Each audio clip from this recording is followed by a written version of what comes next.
Good evening and welcome to the Select Board meeting for Wednesday, January 15th.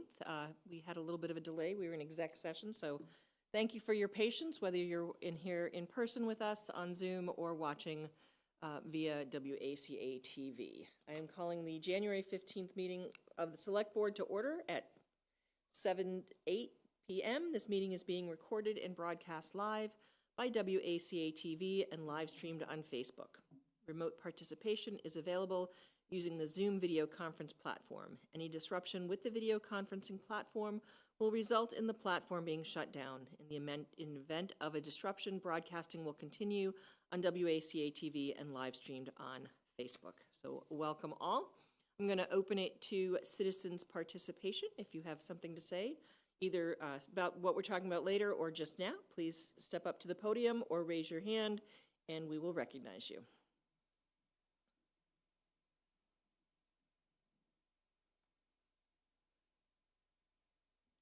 Name and address, please. Okay, Mark DeSoni, 119 Main Street. I want to speak on, I was here last night for the historical meeting, and my understanding that it's going to try to work to make this town better historically wise. So I want to skip that because it's still a long way to go. I want to talk about the mill building, and there was the public forum for it. I understand that they're going to be just going through a lot of paperwork and meetings, board meetings and stuff like that. I spoke up on it and said, why couldn't it be a mix with the stories, five stories? Why can't it not be a mix? Apartment, residential, business, commercial offices involved. I want to ask whoever can answer, what gets that involved for that to be put on their agenda through the select board, and what boards have the better answer than here about the mill building having a mixed residential and commercial? I can take that. Well, Mark, first of all, thank you. I know you're going to a lot of meetings and giving your input, and I think that's great. I think at this point, any discussion regarding this is happening through the Zoning Board of Appeals.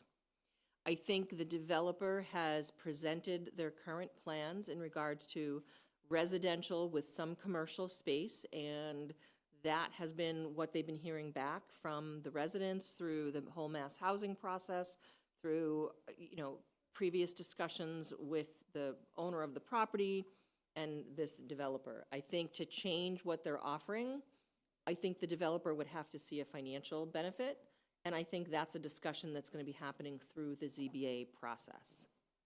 Okay. I think, again, the idea is now, as the public and as a community, we show up to these meetings and we give our feedback where we can, but it is now a true ZBA process.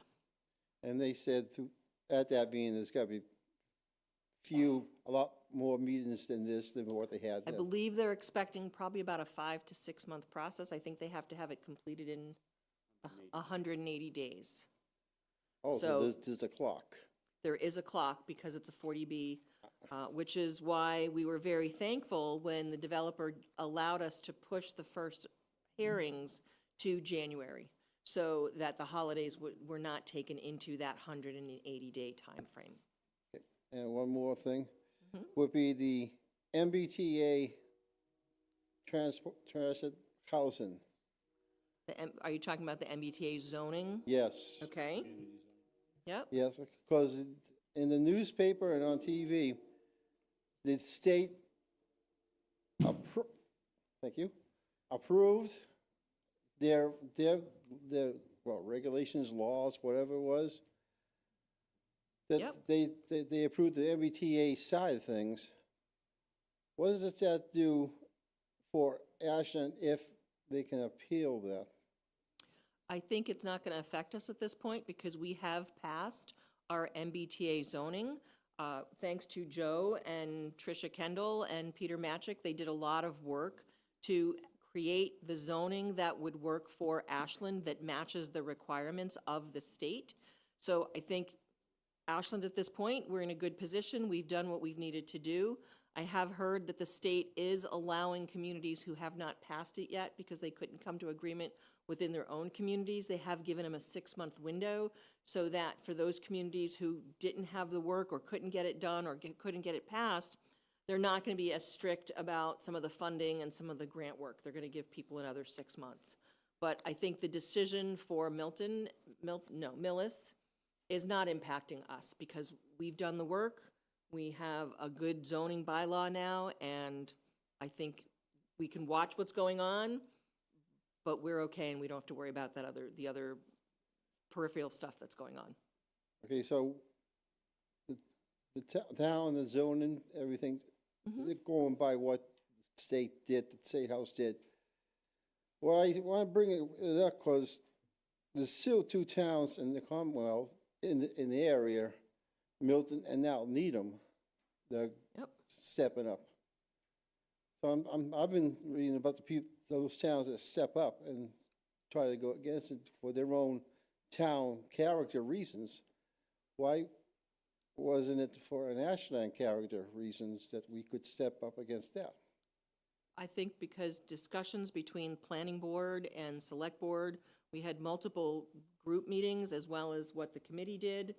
Joe, maybe you can answer that better because you were part of that in much more detail. Thank you, Madam Chair.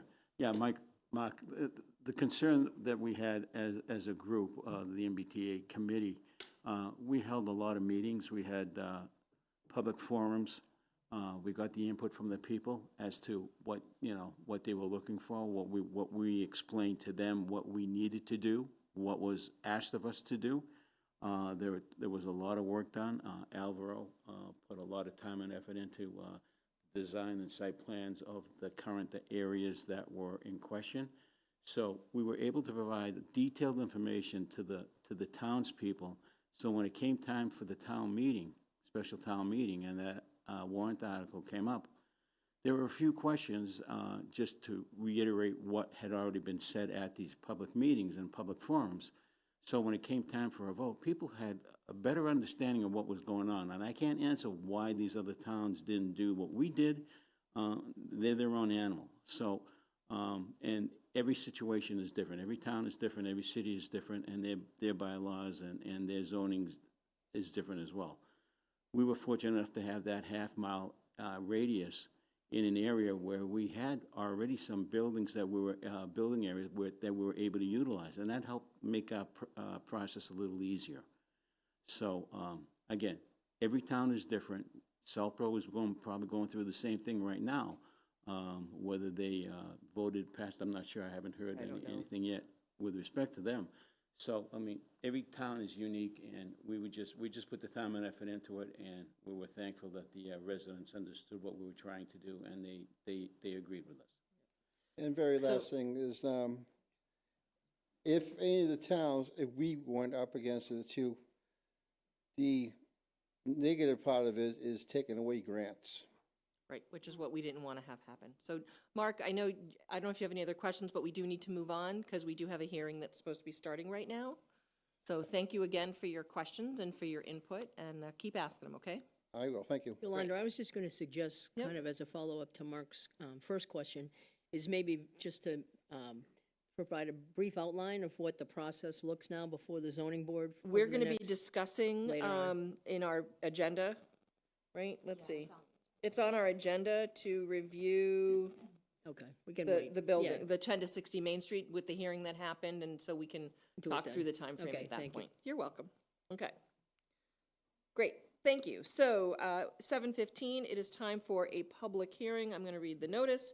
Notice is hereby given that the Select Board will conduct a public hearing to review the entertainment license application submitted by Eric Salgado for Nick's Pizza and Grill, Nick's Pizza and Grill at 87 Main Street, Ashland, Mass. 01721. A public hearing will be held on the matter at the Ashland Town Hall, 101 Main Street, Ashland, Mass. On Wednesday, January 15th, 2025 at 7:15 p.m. Persons wishing to be heard on this matter are invited to attend the public hearing in person or by logging into the Zoom meeting. Interest parties who are unable to attend the hearing may submit written comments to the Select Board's office, Town Hall, 101 Main Street, Ashland, Mass. 01721, or by emailing Susan Roby at sroby@ashlandmass.com, signed Yolanda Greaves, Chair of the Ashland Select Board. So I officially open the public hearing for an entertainment license, and I would ask that, is Eric here?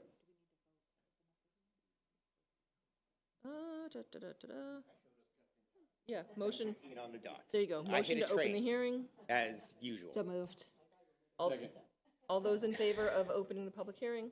Aye. Perfect. So the public hearing is now open. So, welcome. If you could take us through what you'd like to do, and I'm sure we will have plenty of questions for you. Absolutely. My main thought was in Nick's Pizza and Grill, we have half of our building, a lot of seating, but it's severely underused. It's not, most of our business is either delivery or takeaway. So really what I want to do is be able to draw people in to stay. And really what it is to bring people in for free, not charging anybody, have events, bring people in. Will they buy something while they're there? Great. But really it's more to kind of build a sense of community around that particular area. So some of the ideas that I've had throwing around in my mind is being able to do open mic nights, movie nights, things like that, which requires the entertainment license. And really what I'm thinking of is focusing it more towards families, middle school kids, high school kids, someplace where the kids can go that isn't Starbucks. My daughter, who is in the 6th grade at Ashland Middle School, loves going to Starbucks after school, but giving them someplace else to go that, could offer some sort of entertainment that is hopefully close by, is kind of my goal. And especially with Clover Road opening up, I can also envision some parents going like, well, I want to go get a beer, but my kids don't. And they might want to go do something else. So maybe come down to Nick's, grab a slice of pizza, watch a movie, play some games. I'm thinking of having board game nights, which again doesn't need the entertainment license, but it allows me to get a schedule going of different events that we could do. So board games, movies, music, doing karaoke nights for kids, which a lot of people, when I say that, just kind of have an image in their head of a group of 11 and 12-year-olds screeching, and it sounds great to me on one hand. On the other hand, I also understand as, again, the father of a 12-year-old girl, how loud that can get. But I'm willing to bring that into that environment to try to foster, that type of interaction between kids in the town and just, again, give them someplace new to go. We certainly have been hearing from many people and families that they need something for their teenagers. So. Exactly. And again, as my daughter is that age, especially we live right on Alden Street. So I could have walked here and then I could have gotten around the train faster. But so she's within walking distance. She walks to the shop all the time. And there's a number of other families in the area where the kids could just walk down. But we don't have a space like that currently. And so being able to do something, again, not on the scale of an indoor playhouse or something, but something where you can come and hang out with everybody and eat some food and, then go home and hopefully have a good night. Great. That's kind of what I'm envisioning. Okay, I'm going to open it up to questions. Who wants to jump in or start? Joe? Thank you, Madam Chair. Eric, it sounds like a great idea. One of the concerns that I have is that I know, like, when there's half-days, a lot of the businesses downtown cringe when they realize there's a half-day because you have a herd of youth coming toward their locations and stuff. And sometimes, when you're with a group of individuals, you lose your individual identities and become the group. And sometimes people act a little differently. Absolutely. And so I guess my question would be, how would you keep that from happening and having to call the authorities to calm the situation down? That's a good question. Obviously, group mentality is something that is just always going to happen. And if I were to assume that's going to happen with every group of kids that comes by. I would just close the doors and not let any of them in. I would prefer to assume they're going to come and have fun. And have I had a couple of kids who've tried to flush down 3 full rolls of toilet paper into the toilet? no. Yes, that did course. happen.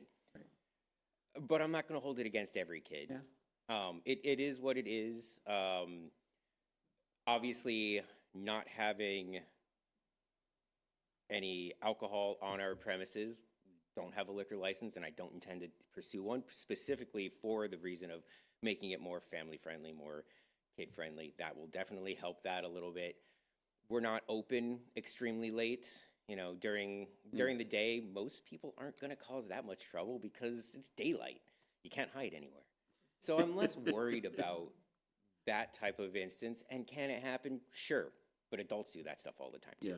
So I'm going into it and knowing that it could happen, but hoping for the best, right? Oh, I wasn't aware that you did not re-up your beer and wine license. Yeah, and that was, after thinking about it for a while, I just thought it's another expense, but also, again, with Clover Road opening, we have Stones right down the street. Why do I want to compete with 2 other businesses that are, one's established and one is more niche, but is going to be dominating in that particular market, right? Why fight that?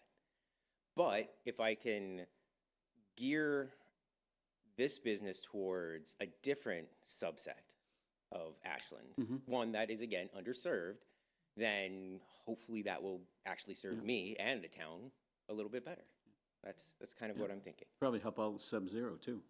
The same, in the same manner, you have 2, family locations. Absolutely, yeah. And we've talked about trying to do some things together, birthday parties and whatnot. Yeah, Great idea. great idea. Especially, they have kind of the show part, right?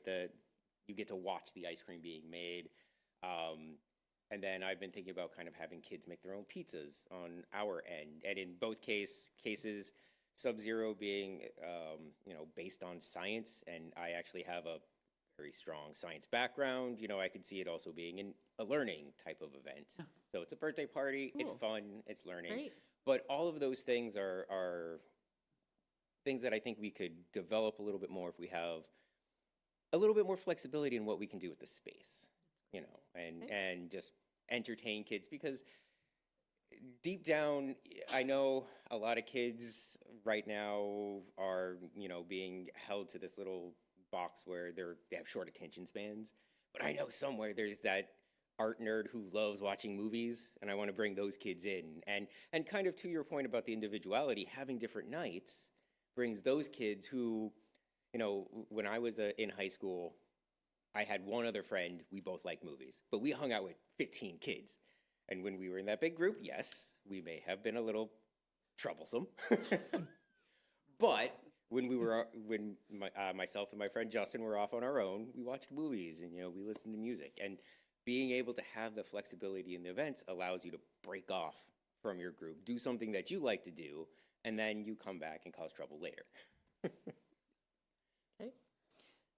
Makita, then Claudia.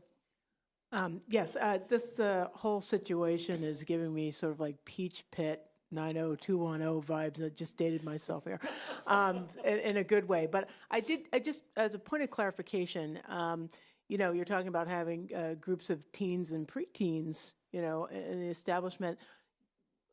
What range of hours are you proposing to have these events during? Yeah, Like, I know on my application I kind of left them very wide because it's one of those things where you could imagine, let's say Saturday morning, you could do a kids movie, and families could come in and do something more breakfasty, and then Saturday night you would have the artsy movie for the older kids and adults. I will admit part of it is just a reason for me to be able to go and watch a movie that I haven't been able to watch yet. I will freely admit that. But even now, we don't stay open later till 9 than 9 currently.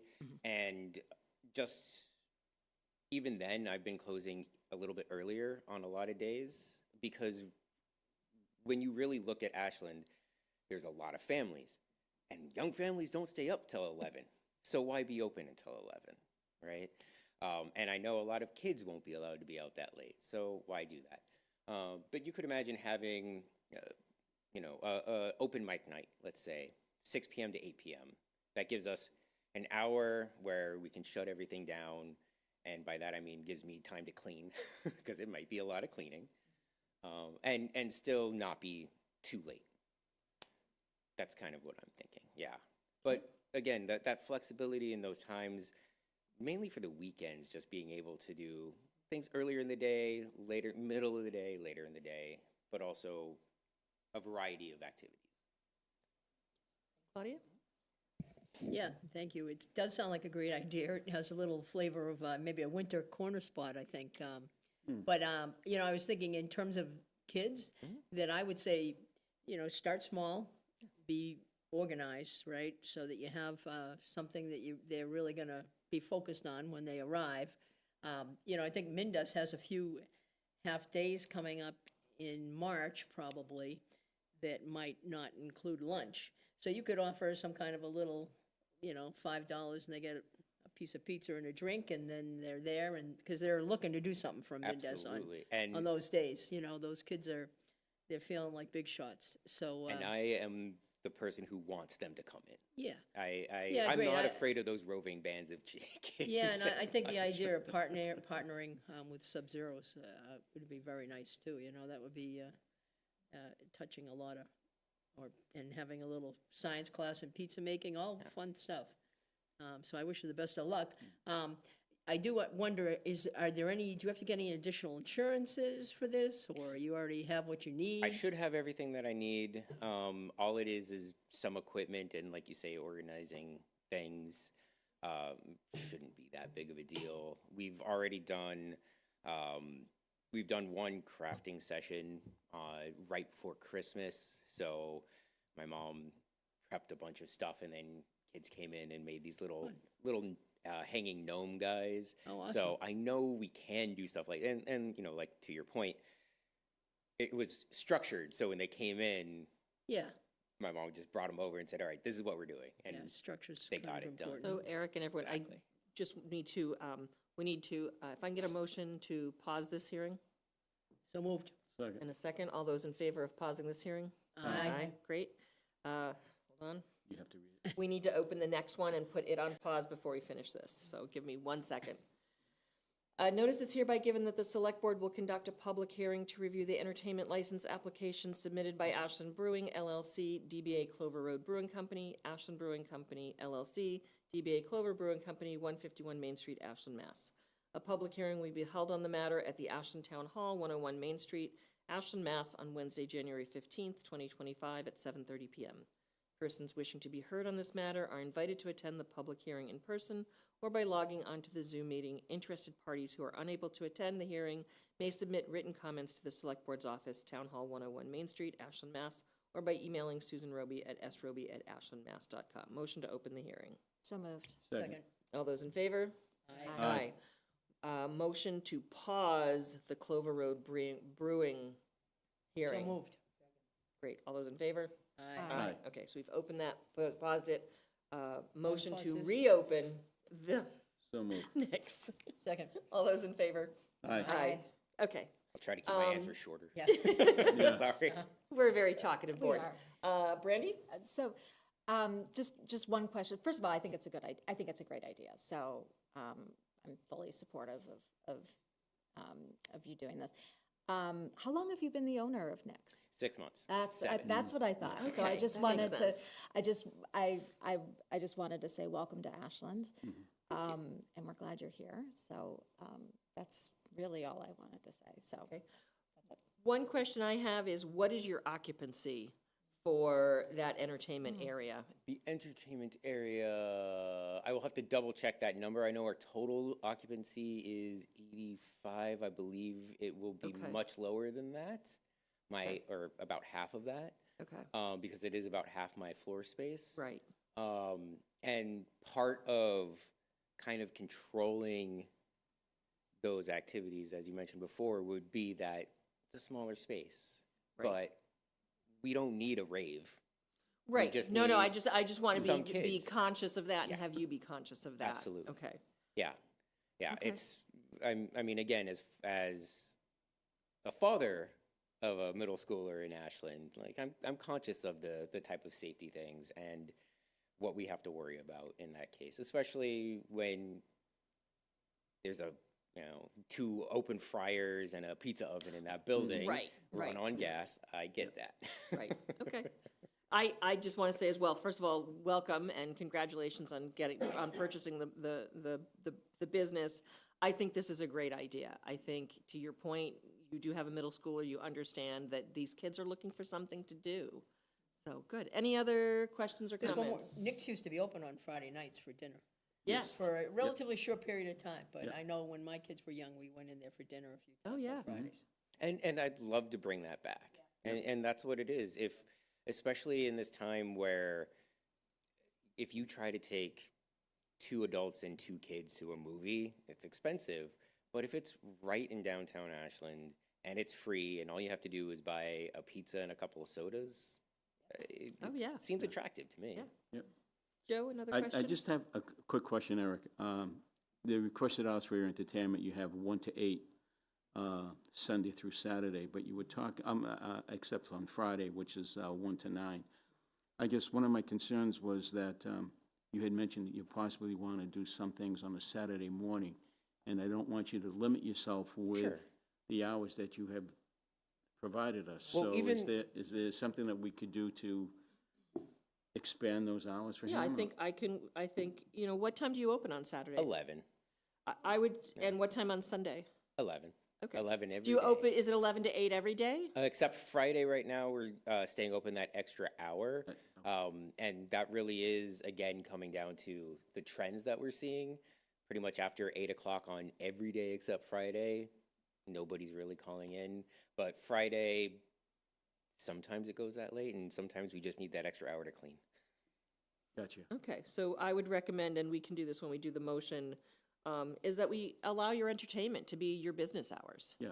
right? Especially if you think you want to do something on Saturday morning, let's expand that. I did have one other question for you. One of the other options is a entertainment device, like a pinball machine or something like that. Are you considering that or not at this time? Currently. Okay, Partly because of the question of space. yep, I can be very creative in terms of using space, but I haven't quite figured out how I could fit a pinball table in there Okay. and really okay, work I it just out. wanted to, I'm looking at Yeah. reviewing and saying, okay, Yeah, absolutely. That's why I was thinking more of, especially the movie projector. A projector and a screen takes almost no yeah, space. time, yeah. A small stage with a small amplifier and an acoustic guitar takes virtually no space. Right. Until I bring all of the rest of my instruments from my parents' house. That doesn't have to happen now. So this is for you, the opportunity to. I think we've all figured that out by now. Yes, it's That's for, great. for me That's to play great. No, I guitar love and watch it. I movies. love That's it. purely Love it. what it is Good. on my own dime. That's what There it you is. go. Yeah. Any other questions or comments from the board? Okay. Is there anyone here who wants to either speak in favor of this or anyone who wants to just speak against or comment? If you're on Zoom, please raise your hand and we will recognize you. I'm going to give another 30 seconds as we do that. Susan, is there anything else from you that we need to be aware of? Nope, I'm all set. So everything has been submitted. I think the plans make sense. Okay, I'm not seeing any hands or anyone rushing up. So any other comments or conversation that we feel we need to have as a board? I'm good with it. Seeing all kinds of, okay, good. If I can get a motion to close the public hearing. So moved. Second. All those in favor? Aye. Aye. If I can have a motion to approve the entertainment license for Nick's Pizza and Grill with the hours of 11 to 8 Saturday through Thursday and 11 to 9 on Friday. So moved. So moved. And a Second. Second, okay. All those in favor? Aye. Okay, we've closed the hearing, we've taken our vote, you are good to Good to go. go. Great. And And, best of luck. Good luck. Thank you. Keep those wings the way they are, because we love those Yeah. wings. Extra crispy. Great, thank you and good luck. My one recommendation is reach out to Beth Reynolds, our Economic Development Director. She can help you out, and she can also help connect you with the schools once you have some plans in place to get this publicized, and she'll also get it in the town manager's newsletter as you have events coming up. And to the Recreation Recreation Department as well, And the library too. and the Yeah, library, library, yeah. and, yep. So we are willing to share this information and help you get this going. Great, you are Thank very you. welcome. Good Best luck. of luck. Thank you. Okay. Moving forward, if I can have a motion to reopen the public hearing for the liquor entertainment license for Ashland Brewing. So moved. Thank you. Second? Second. All those in favor? Aye. The hearing is reopened. We're all fun tonight, aren't we? Yeah, that's a good thing. Let's keep these things moving. More stuff been a coming while to since we've been here. downtown. Okay, I believe they were gonna attend via Zoom, but I am not seeing them on. Okay, then what we're gonna do is if I can have a motion to pause the hearing for Ashland Brewing. So moved. Okay, great. Second, all those in favor? Aye. Perfect. Our next appointment, our next scheduled meeting was to discuss the appointment of Daniel May. Daniel has joined us. Daniel, if you would come up to the podium, this will be very painless, I promise. She says that to everybody. Daniel has put in to be appointed to the ZBA with one of their members stepping down. It's good to have more people. Daniel, why don't you tell us a little bit about yourself, why you want to do this, and we'll go from there. Sure. First, great to meet everyone. So I grew up in Duxbury in the South Shore, south of Boston. And following that, I went to college in Boston at Wentworth Institute of Technology. And I've been living in, or I was living in the city for about 15 years. And then I just recently decided to move to Ashland as I'm working in Worcester at Kelleher and Sadowski as a commercial real estate broker. So I do have a background in commercial real estate. When I was living in Boston, my first job was at Liberty Mutual in their corporate real estate department. Following that, I was at Cushman & Wakefield as Fidelity's master broker for their retail investment centers. I actually did the deal in Shrewsbury on Route 9 that just opened recently. And now that I am in Ashland, I'm learning my way around. I really didn't leave Boston much when I was there, so this is all kind of new to me, and I thought, I got to move out here and learn it and get familiarized with, the people and the communities. So part of the reason why, I wanted to join, and I feel like my background could be, good use for the ZBA. Great. We have John Trefethen from the ZBA. John, if you want to just let us talk to us about how your review process went with Daniel, and then we'll open it up to the board for questions. It went very well. He attended our last meeting, which is when we opened the 40B hearing. So we sat through a couple of hours of the hearing and then came forward and we talked to him about his interests, his qualifications. Everybody on the board, the 2 members and the 2 associate members that were there, strongly support his appointment by the select board. He's certainly professionally qualified, has the enthusiasm that we would look for, and frankly, he would significantly lower the average age of ZBA members, and that's a good thing. Love that. Love that. So I would definitely urge his appointment by the board with the 40B hearings that we have facing us this year. It's important, I think, to have as many members and associate members available so that the hearing process can be lengthy, and we need to have at least 3 people who are going to be able to participate in the vote. So we would welcome him. Great. Thank you, John. Any questions or comments from the board for Daniel? Joe? Thank you, Madam Chair. John, great resume, by the way, and welcome to Ashland. Thank you. Look forward that you'll be an integral part to this new age group of zoning board members, seeing that John is young himself, right? John's not old. John's a young man. We're all young. He's listening, but I don't think he understands. Anyway, I'm welcome sorry to if town. that was addressed to me. I didn't hear it. I'm No, sorry. I was just saying you're It's still. okay, John. It's okay, John. You're still a young man, even though the medium age has gone down quite a bit since we have a new. Very No. kind of you to say. Great. Thank you. Anyone No, thank- else? we're Comments good. or questions? No, thank you. Okay. I'm excited that we're able to appoint someone so swiftly, Yes. especially with what we have before us. And certainly, you know, the first, as you saw the other evening, you know, a significant project that will have a significant impact on this community and for the future of the community. So it's good to have someone in town who is invested in its future. So thank you. Great. Thank you. Okay, anything else? Brandy? So just, first of all, the whole comment about the age thing, I got the same thing too, so. with the Believe it or average- not, I did too when I stepped on the board, so. So first of all, welcome to Ashland.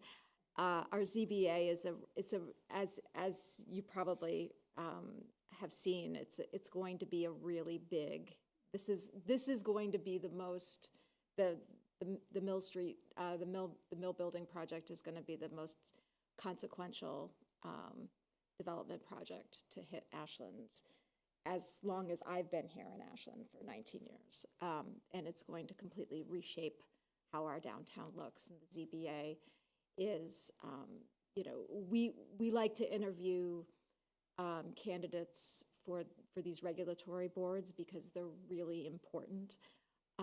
So first of all, just thank you so much for wanting to be a part of this. And you will learn so much, probably more than you ever wanted to know about some of this stuff.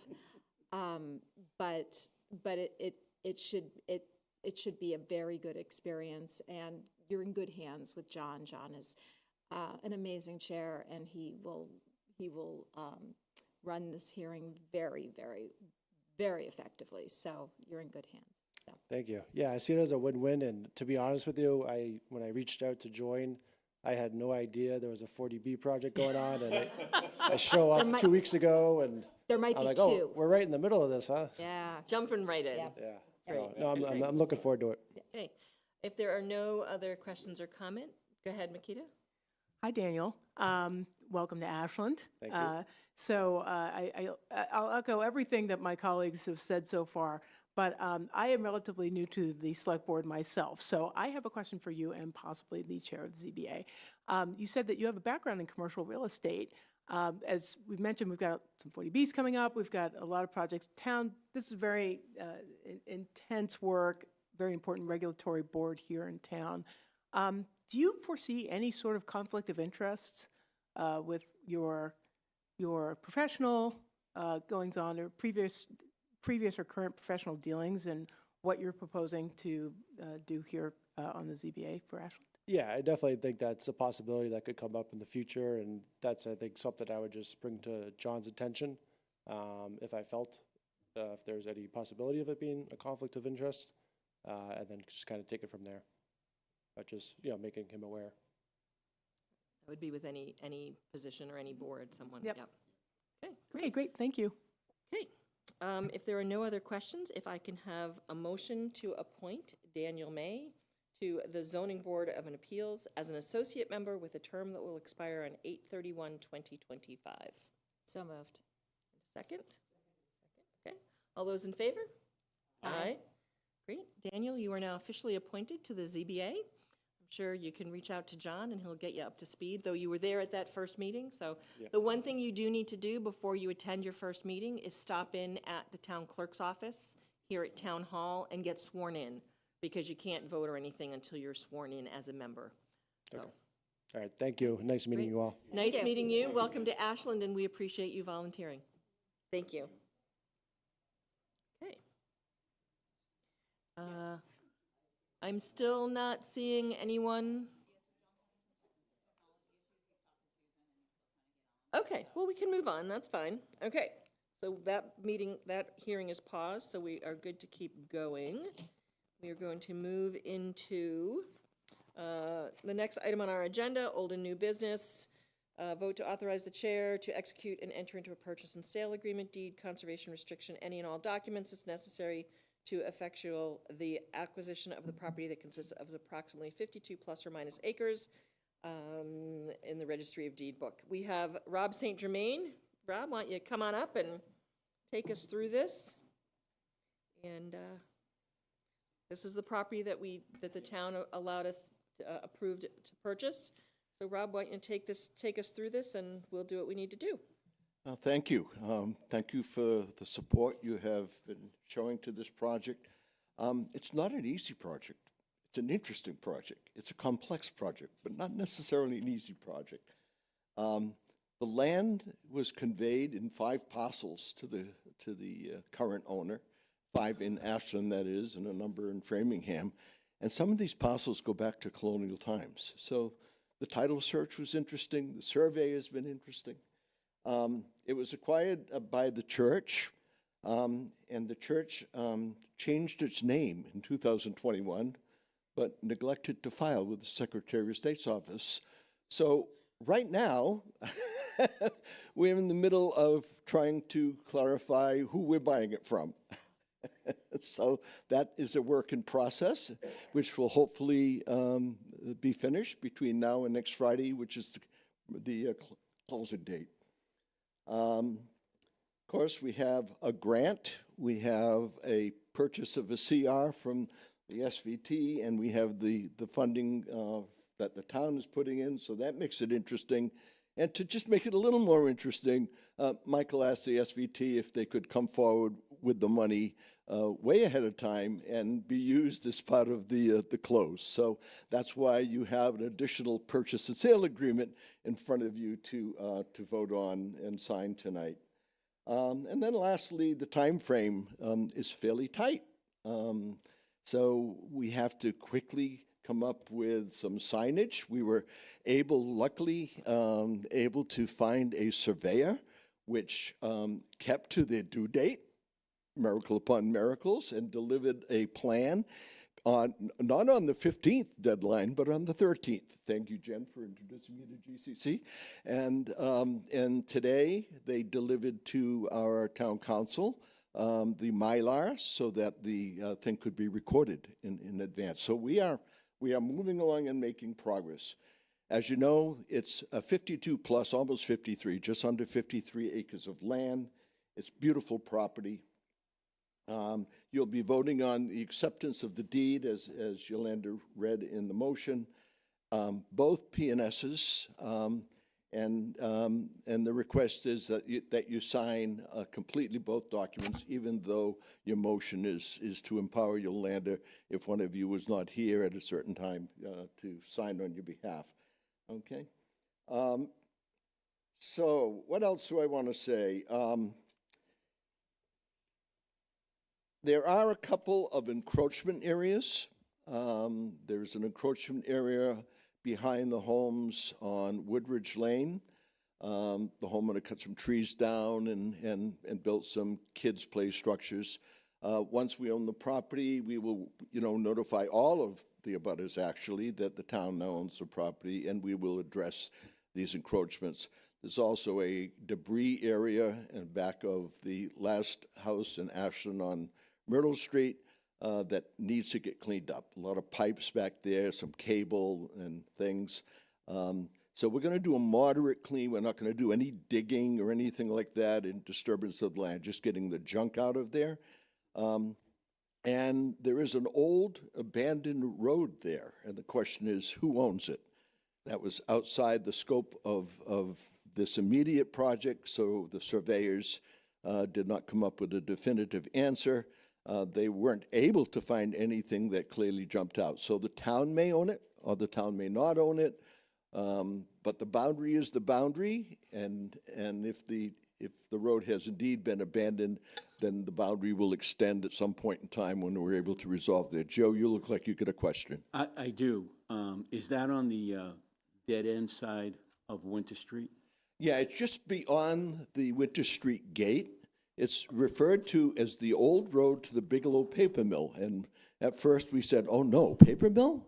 We got to look for chemical pollution in the soil. It turns out that the Bigelow paper mill was down at the end of Oak Street. Right. And it was called Bigelow Paper Mill Road before it became Winter Street. So this has been a history lesson too. Okay, thank you. So that's an interesting aspect of it. The CR, of course, is an in perpetuity document, and so I drafted it along with Tony from the SVT. CR, conservation restriction. Conservation restriction, thank you for that. You're welcome, just clarifying. I had some sympathy for the forefathers writing the Constitution in terms of trying to anticipate all of the possible situations that we needed to have present in the document. I really do believe in my heart that this is a very fair document, fair both to the holder of the CR and the town, a very workable document. The Ashland Town Forest approved it last week, so they're comfortable with it, with the exception that because of the grant restrictions, there's no bicycle use on that property. You know, it's just the way life goes. And lastly, I'd like to point out that we have provided in the CR for an ADA trail. That was one thing that Karen Spilker, in her letter of recommendation to the grant office, mentioned, and we were able to pursue it. It is the only place in the forest where the topography lends itself. And at the end of this trail is the caves. So there's a historical attraction that would be on this. So stay tuned for coming attractions, if you will, on that. So lastly, the town forest is going to have a bit of work with the cleanup. We'll have a bridge to build. We got some signs to erect. A couple of the signs have to be up in order to get reimbursed. They have to acknowledge the grantor and the SVT. But we'll be taking care of that in the next 120 days after the closing. So we're rolling, and I'm here to answer any questions you have. Thank you.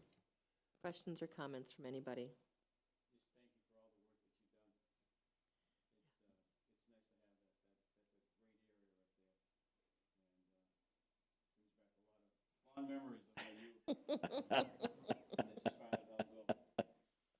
Anybody have any questions on the document? Hopefully everyone had an opportunity to read through them. They're very detailed. But good, okay. And they're so easy to understand. It's amazing the kind of, I mean, you step onto the select board and you go, oh, the documents that we get to read are so fun. No. Okay, And just, so just as a quick question, so when we were talking, we kind of glossed over it, but the funding mechanism for this, I think it's kind of important that we kind of talk about it, because the Sudbury Valley Trustees is you know, we're receiving a grant from them, and we're also receiving a grant from the state. So the parcel coming from basically our contribution to this parcel is 700. What was the final number? 50 something, right? So 605, 750 is the grant. Okay, 605. Okay. 250,000 from the SVT. It leaves the town with about 550 of 550, contribution toward the purchase. There have been also some ancillary expenses in terms of the survey cost, and there'll be closing costs and things like that. Yeah. No, I think so. Just thank you. This project would have never happened without you, Rob, so, at all. And I don't know about that, but thank you. No, it's true, Rob. absolutely. Very true. So the fact that we're able to secure almost 53 acres of open space added on to the town forest for generations of people in Ashland to be able to enjoy is just phenomenal. Yeah, So it really can't be overstated. It's really remarkable. We will be having every other week hikes in the springtime, 6 or 8 of them for the town and any of you who didn't manage to come on that cold wintry day. So thank you. Great. Thank Okay. you, Rob. So if I can get a motion to a vote to authorize me, so we are signing the documents now, but there as then the actual closing that I'll be attending on behalf, so, but we do need a motion to allow me to execute and enter into the purchase and sale and other documents that are required. So if I can get a motion. So moved. And a second? Second. Okay, all those in favor? Aye. Aye. So we'll sign some stuff tonight, and then I'll be at the closing to make sure if anything else needs to be signed, I can do that on our behalf. And Rob, I would also just like to add my voice to saying thank you. This was identified, you identified a way for us to get grant funding to help pay for it, and I think it is gonna be a very nice addition to our town forest. And believe it or not, about a year or two ago, I was speaking with someone and they're like, Ashland has a town forest. So those of you who are watching, if you do not know, go to Google Maps, find Winter Street, and you will see how many acres right now is the? Yeah, a 700-acre town forest that is a gem, thanks to the Town Forest Committee, as well as multiple Boy Scouts and other groups, our Public Works Department, who have done so many improvements to make this a true treasure for the town of Ashland. So thank you.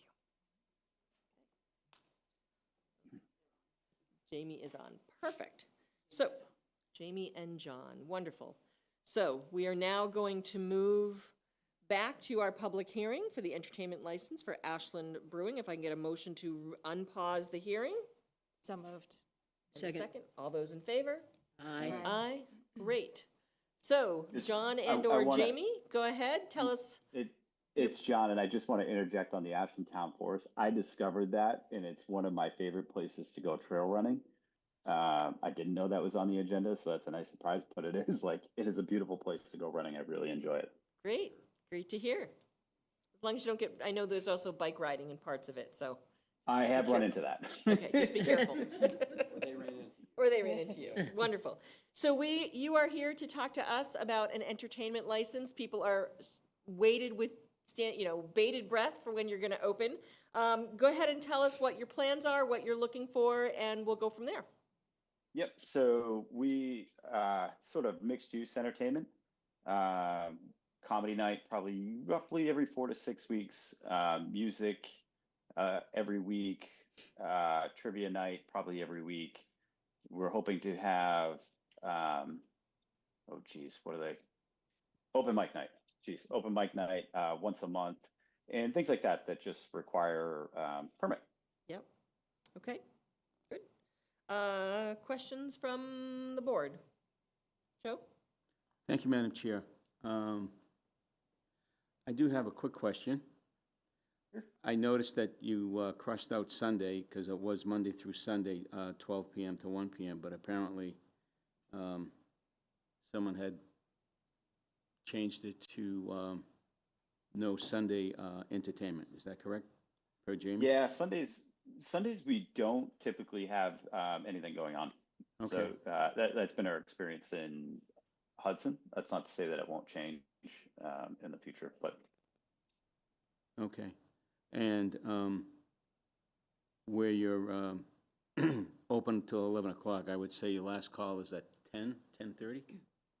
Yeah, 10:30. 10:30-ish? You know, Okay. we have we breweries tend to die down at like 8:30, frankly. So it's last call 10:30 is pretty reasonable at that point. You're kind of looking around, going like, all right, it's time to wrap things up. Okay, and I also noticed that in the diagram that you provided us, the music area, you have an outside music area. And I'm a little concerned with that because that's actually downtown. I don't know if we have any other establishments that have outside music entertainment available. There are residents that new apartments that are across the street from you folks at 128 Main. There are apartments off of Concord Street, off of Concord Street, right behind Sunnyside Cafe. There are a group of apartments that are there. And then we Yep. also have 119 Main Street. And during the summer months or the nice months where music does travel a little bit further than normal, and especially where some people don't have AC, they keep their windows open. So I'm a little concerned about that aspect with the outdoor entertainment.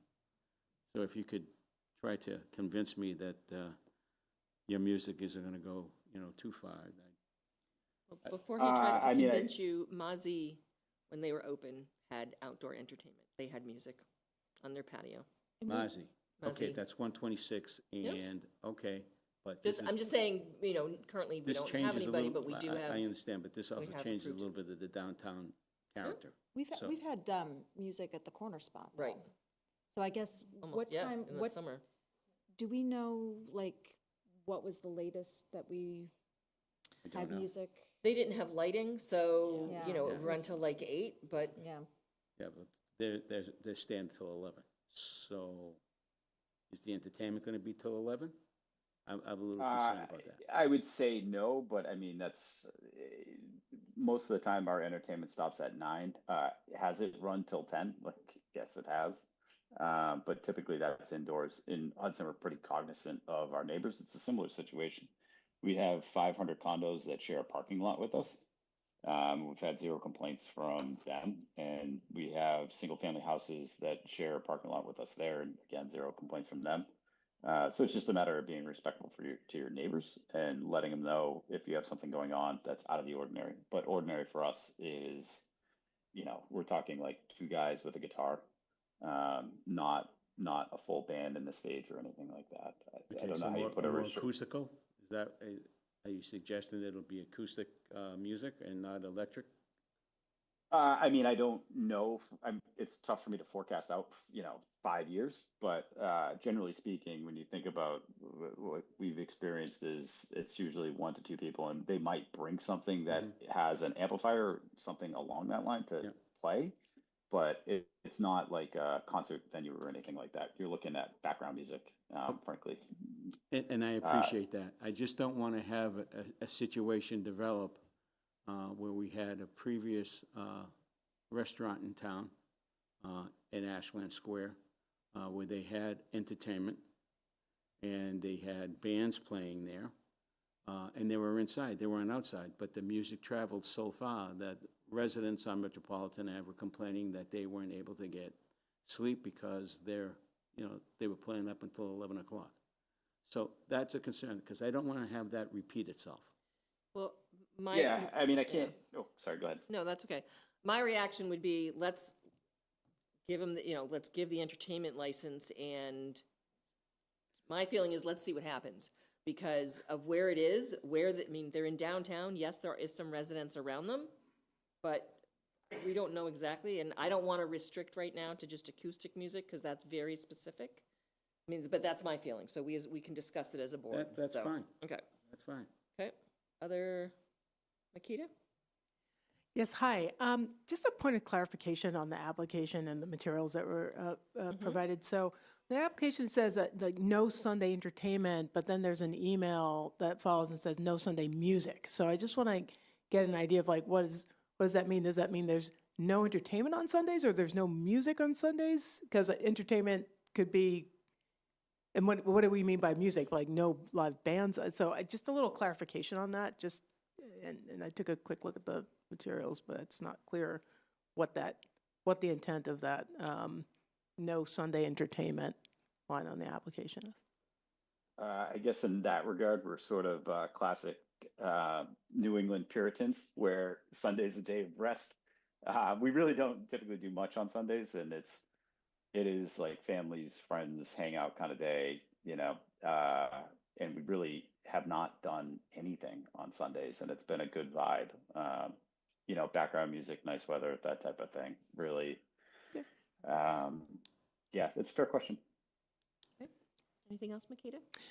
No, thanks for the clarification. So I'm just going to take that as like No no s- entertainment, no no entertainment on comedy, Sunday, Yeah. right? no It says nothing, no no Sunday music, entertainment, yeah. no. Yeah, Sunday is kind all of a right. relaxed day. Like Okay. anybody who's come in, it's kind Go of sit and have a drink and chilling. listen. Yeah, and just relax. Yeah. All right. Okay. Thanks for the clarification, appreciate it. Claudia? Yep. Yeah, I'm just curious, how similar is this to your Hudson establishment? In which regards? In terms of the types of entertainment, the types of food, are there many similarities or none at all? Because it seems, like some of these things you're a little bit uncertain about, so I feel like maybe you don't have a history of some of these in Hudson, but I'm not sure. Which things do I seem uncertain about? In terms of what the entertainment looks like, what times it might end. Well, no, I mean, these are all things we do in Hudson, but there's variability in there. Like, have we had a band that was scheduled to 9:30, play till 10:30? Yeah, because we've had, 100 people in there having a good time asking for an encore. So it's kind of like, there's times you have to close, what you're permitted to do. But, if you're asking very specific questions, if we're going to end everything at 9 o'clock, I don't know that for certain, because we'll end when you tell me to end. So is it similar, is it a similar type of venue as to the Hudson one in terms of what you do? Yeah. We laid out from a practical standpoint, just operationally, we laid out the bar the same way. So that way bartenders who are going from one place to the other would experience the same thing on their end and deliver the same service. The square footage of the serving area in Ashland is about, I think it's like 150 square feet smaller, but everything else is structured the same. And we don't intend to do too much different. Nothing's the same 100%. We can do slightly bigger things because we have a larger parking lot in Hudson, but we intend to run them fairly similar. Okay, and so is there anything that, from your Hudson experience, that you learned that you're kind of has helped you make some decisions here, or? That's a good question. I mean, I'm sure, not. There's definitely things that we intend to do bigger events in Hudson, frankly. Like, we intend to treat Ashland more as a smaller tap room. So in Hudson, we have an 80 spot parking lot, and the whole facility there is 5,000 square feet. So on just an operational basis, week to week, month to month, we have some fairly large scale events that we're going to do out of the Hudson location. We're doing a boxing tournament. We're doing outdoor wrestling. We're doing a food truck festival. And we really do well when we do those big events. And we're putting more emphasis on doing those out of Hudson, and then treating Ashland more as the day-to-day, smaller scale stuff. okay. We just don't have the parking or square footage to do anything like huge. Right. All right. I very much want to see you succeed here. I think it's going to be a great space for our residents, and I want it to be successful. So I just want you to, some of Joe's concerns, I just want you to think carefully and maybe step slowly in the beginning to see, so you don't get into a problem where you have everybody all up in arms. So we have an event scheduled for Hudson for the year, and we have not done that there, so we could live in the space and find out what it's like. We have some small scale stuff planned. We have comedy nights and stuff like that, but nothing. I'd like to do larger events there, and I'd like to, work with our neighbors to make sure that happens. But until you're there, we just don't know what we don't know. So I agree. Thank you. Okay, Brandy, comments or questions? No, we're just, like Yolanda said, we're looking forward to having you guys open and officially cutting the ribbon and welcoming. Yeah. Do you have a? Can we put you on the spot and say, when do you think it's going to be open? No, I've been saying 2 to 3 weeks for about 4 months. Yes. So. Yeah, we know. It doesn't feel great. It doesn't. I could be dying of thirst by now, but Yeah, we keep diligently plodding away. There's not too much on the construction side that's left for us. the furniture, we ran into some unexpected furniture hiccups, but we got new chairs in, tables are in. So we're close. Good. We're close. And excited. The community has been incredibly supportive, and I share They're thirsty. everybody's frustration. Yeah, for sure. Nobody's more frustrated than me. We've been waiting. I know. It's but everybody's been great, and I appreciate the town. It really has been wonderful across the board. So thank you so much. Good. Okay. If there is anyone either in person or online who wants to either speak in support of or against this project, Mark?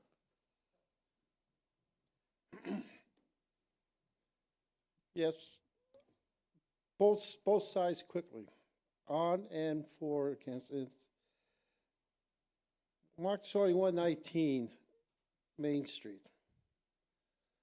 I was against it because I wanted the fire station to be more of a senior helper than a senior drunkard. So I'm taking that opinion back. This, with the entertaining music, when I'm 4, I live at 119, right next door, right up past the old police station. I got the window next to it that overlooks it. I do always like free entertainment. I also know that when we had a Saturday weekend open business, that everybody was crowding around listening to the music at the edge of the sidewalk.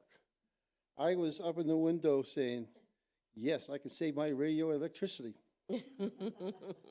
So I'm saying, I'm on the fence about the whole business, but I like the entertainment.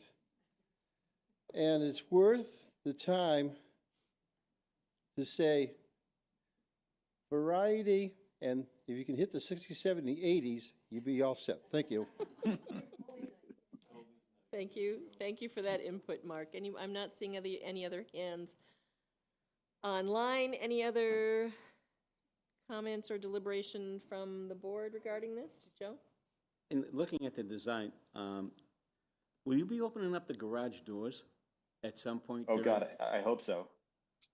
Well, if you do, then you probably won't need to have the outside entertainment, because if you have the garage doors open, the music will be coming Yeah, there's some flexibility and variability in there. So again, that's going to come as a function of living in the space. Yeah. I initially would have disagreed with you, but so where we're putting the music with the 3 garage doors open, I think that will be a great vibe if there's music in the tap room going out into the front, and with the fire pits up there, it'll be really great, hopefully. And so I suspect you're right, but I don't want to box myself into a space that I don't know yet. You may want to try it first, see if it works. Yeah. Oh, we're going to. Yeah. Okay. I agree. Yeah. Okay. All right. Any other deliberation? If not, if I can have a motion to close the public hearing. And a second? Second? All those in favor of closing the public hearing? Aye, and the public hearing is closed. If I can have a motion to approve the entertainment license for Clover Road Brewing for Mondays through Saturdays from noon to 11 p.m. Second? We have a motion and a second. All those in favor? Aye. Great, thank you. You have your entertainment license. Good luck. Thank you. I appreciate it. We look forward to when it opens. It's been nice seeing the progress from the outside. It'll be nice to see the progress on the inside and get it there as soon as possible. I hope everybody Yeah. See you in a few weeks. happy. Thank you. Thank Take care. you, Jamie. Take care. Okay. Ugh. Wonderful. So we've passed those. We're in old to new business. The next item is to open the May 7th, 2025 town meeting warrant, which is still hard for me to believe that we have to do that. Jen, I believe this is you. Okay. So we are opening it a little bit early, and what that will allow us to do is to provide some time between when people have to notify our office that they have intent to submit an article, and then to actually build out the warrant. So it will give us several meetings to go over the warrant publicly, which I think will be helpful, and also just to make sure that the warrant is clean and sort of organized. So what I'm hoping is that we'll be able to close and post the warrant on April 2nd, which would be really early. I mean, we try to, we always try to do it at least 2 weeks for the annual. We're required to do it 7 days before, and so there is a typo in, I think, the packet that you received earlier. The no later date is April 30th, and Susan will make that correction before we post it, and then before we send it out to everybody. The hope is that we can close it a full month ahead of time. That way it gives us enough time to work on the recommendations, print the books, and have the forum, and get the information out there a little bit further along than before town meeting. And just to clarify, we can vote to close and post the warrant even while the public hearings are happening for potential warrant items.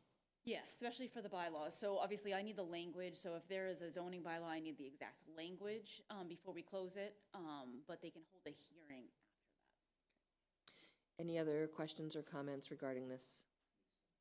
Okay. If I can have a motion to open the May 7th town meeting warrant. And a second?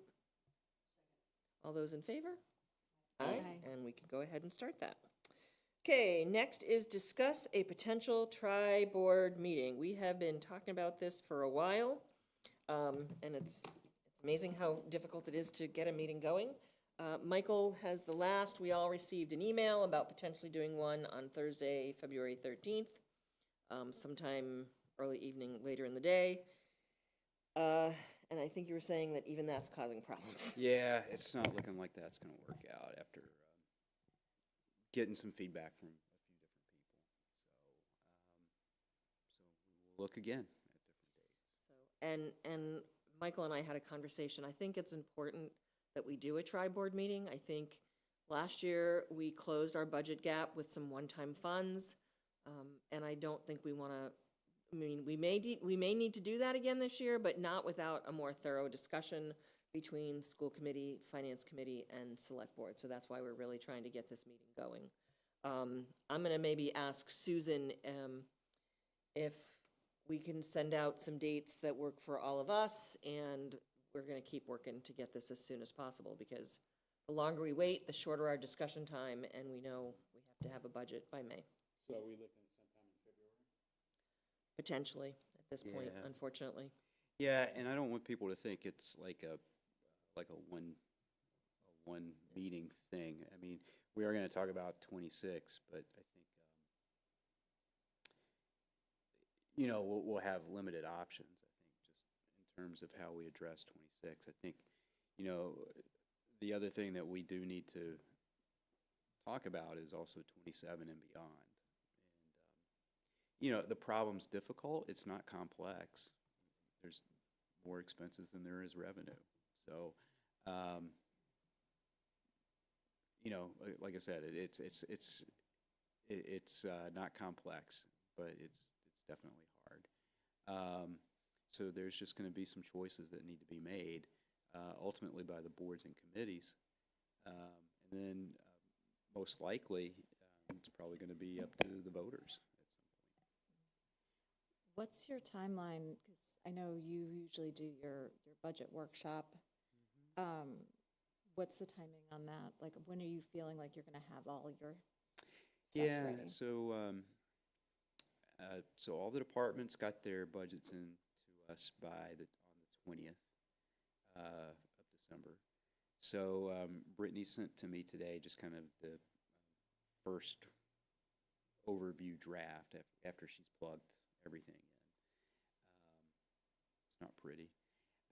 But I do anticipate either, I would say probably at some point in February, we will have like that meeting on Friday where we invite select board FinCom members to come hear from department heads and hear what the requests are and just hear the overall spiel about that. And then we haven't, I don't think we've set a date with FinCom for their hearing. But that'll probably be in February too. So should we try to have a tri-board meeting before that hearing? Definitely. Oh, Yeah, I mean, before we hear from the boards and not the boards and committees, but the FinCom The hearings. FinCom? Yeah. I think so. no, usually, so before we've had the FinCom hearing, usually late January or sometime in February. No, so the departments had their budgets in to us for the 20th Yeah. of December. 20th was sticking with me. So that's what we have so far in terms of the calendar. Okay. Yeah, we were originally hoping for that first Saturday in February, but then that, not everyone was Yeah. available for that, and then we looked at, so it's getting tight. The other thing is, I think we need to pick a date or two that says, if the majority of members can be there from the 3 boards, then we need to have the meeting. I think that's gonna be the next thing. I know there's a couple of school committee members that are gone for all of February. I mean, I think, so, I mean, what's the feel from people? Would you prefer an evening or would you prefer a Saturday morning?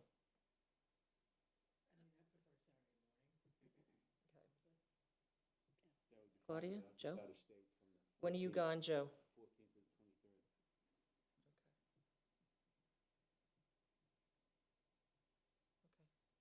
Brandy, any? A Saturday morning is probably Okay. better. I think it's just, I think it's going to be nearly impossible to get Everybody. everybody. I agree. So, I know the school committee's having their second budget workshop on the 25th. I know that there was talk about, like, trying to do a tri-board meeting after that. I know Yolanda's at MMA. Is there other people at MMA? Are you guys Yeah, going? I'll be at MMA. You'll be at MMA too, okay. So, because I know the school committees will all be, obviously. at I mean, the I would budget workshop. suggest if there are people who can go and sit and listen to Yeah. the school budget discussion, because from what I'm hearing, they're having a large ask this year. It would be good to understand that.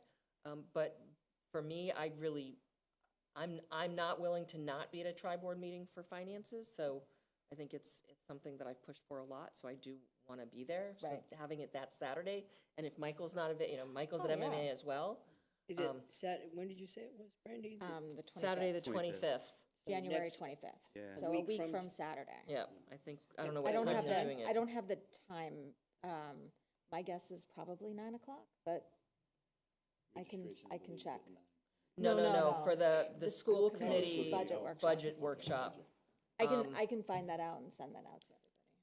I mean, it sounds like we're kind of up against it right now. Like Saturday's probably not gonna be a thing because didn't you mention that a lot of folks on school committee just aren't gonna be around in February? I don't think a lot of people, but I know when we were looking at either we were looking at February 2nd, and we could do it, that was a possibility, but then 1 or 2 people from school committee weren't gonna be there for February 2nd. Yeah, that's a Sunday, right? No. No? Pretty sure the 2nd is a Saturday, I thought the first was a Saturday. or maybe the 1st. Yeah. The other thing is if we think that the February 1st would work. Yes, you're right, February 1st is the Saturday. I mean, Yeah, just know if we are going to focus our discussion on the 26 budget, just as opposed to just kind of finances in general and direction we're going to go. So there's still going to be a lot of information that's outstanding, if we meet in February. So I don't know, I would hope that we'd have the governor's budget number by that point. Yeah, she has to do it, I think she has to do it, typically it's done before MMA, right? I think they're expecting it like the 20th of January is when the governor puts her budget number out. So there would be that, and then a little bit more fidelity on the GIC, even though we got some preliminary guidance. Keith Tech, they won't have their number for a while.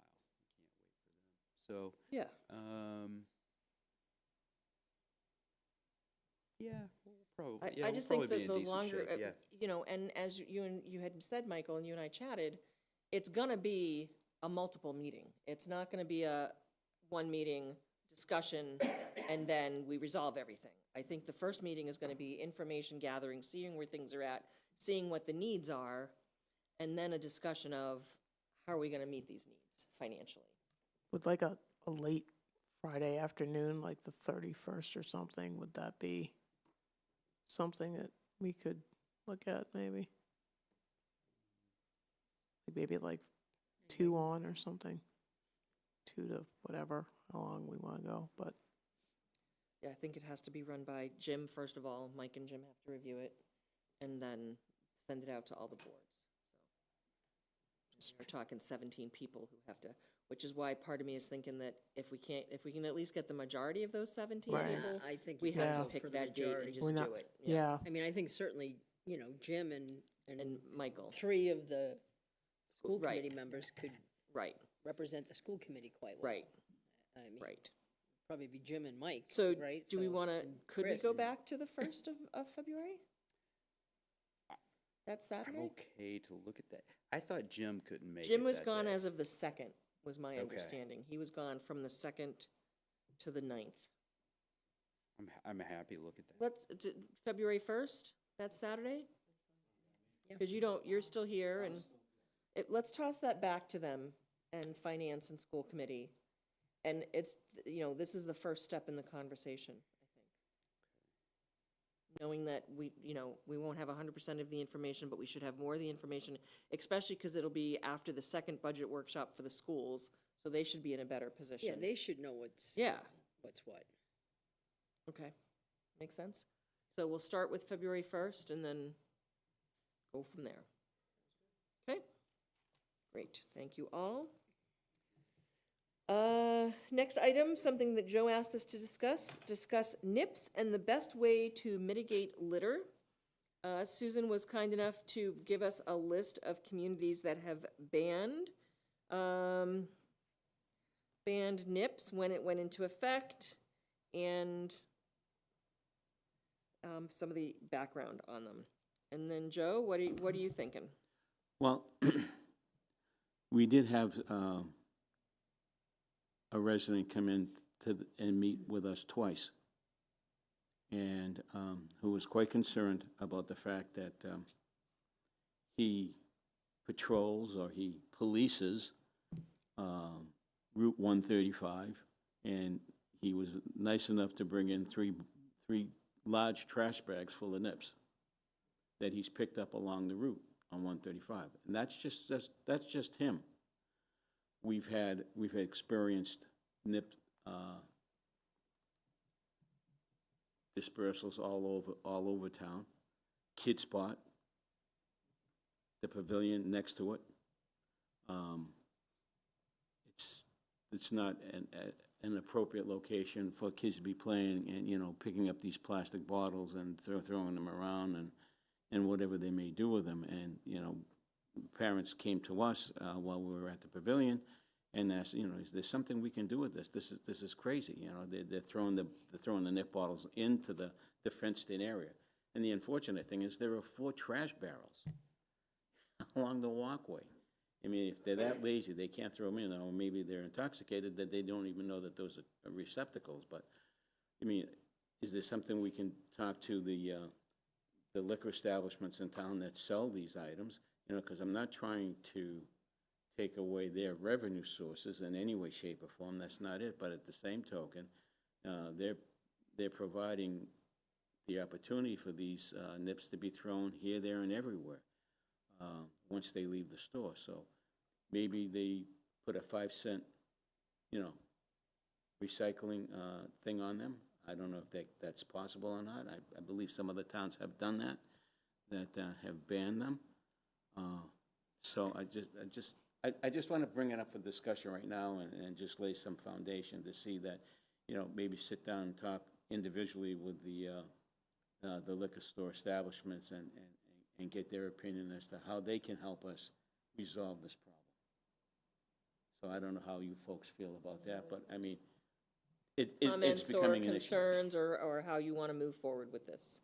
I mean, Joe, I share your concern. I mean, I think those of us, and I think most of us here have volunteered for Green Up Ashland, and picking up these things. They're they're a menace. I mean, you know, they're everywhere.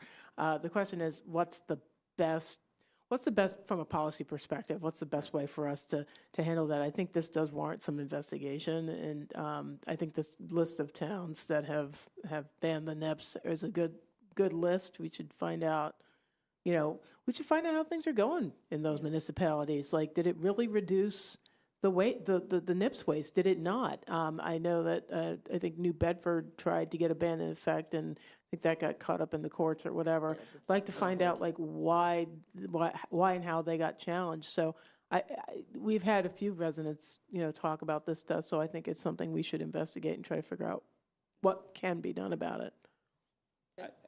Claudia or Brandy, or? Yeah, I mean, you know, certainly it was a little eye-opening to when that gentleman came in with the number of NIPS and that he's collected.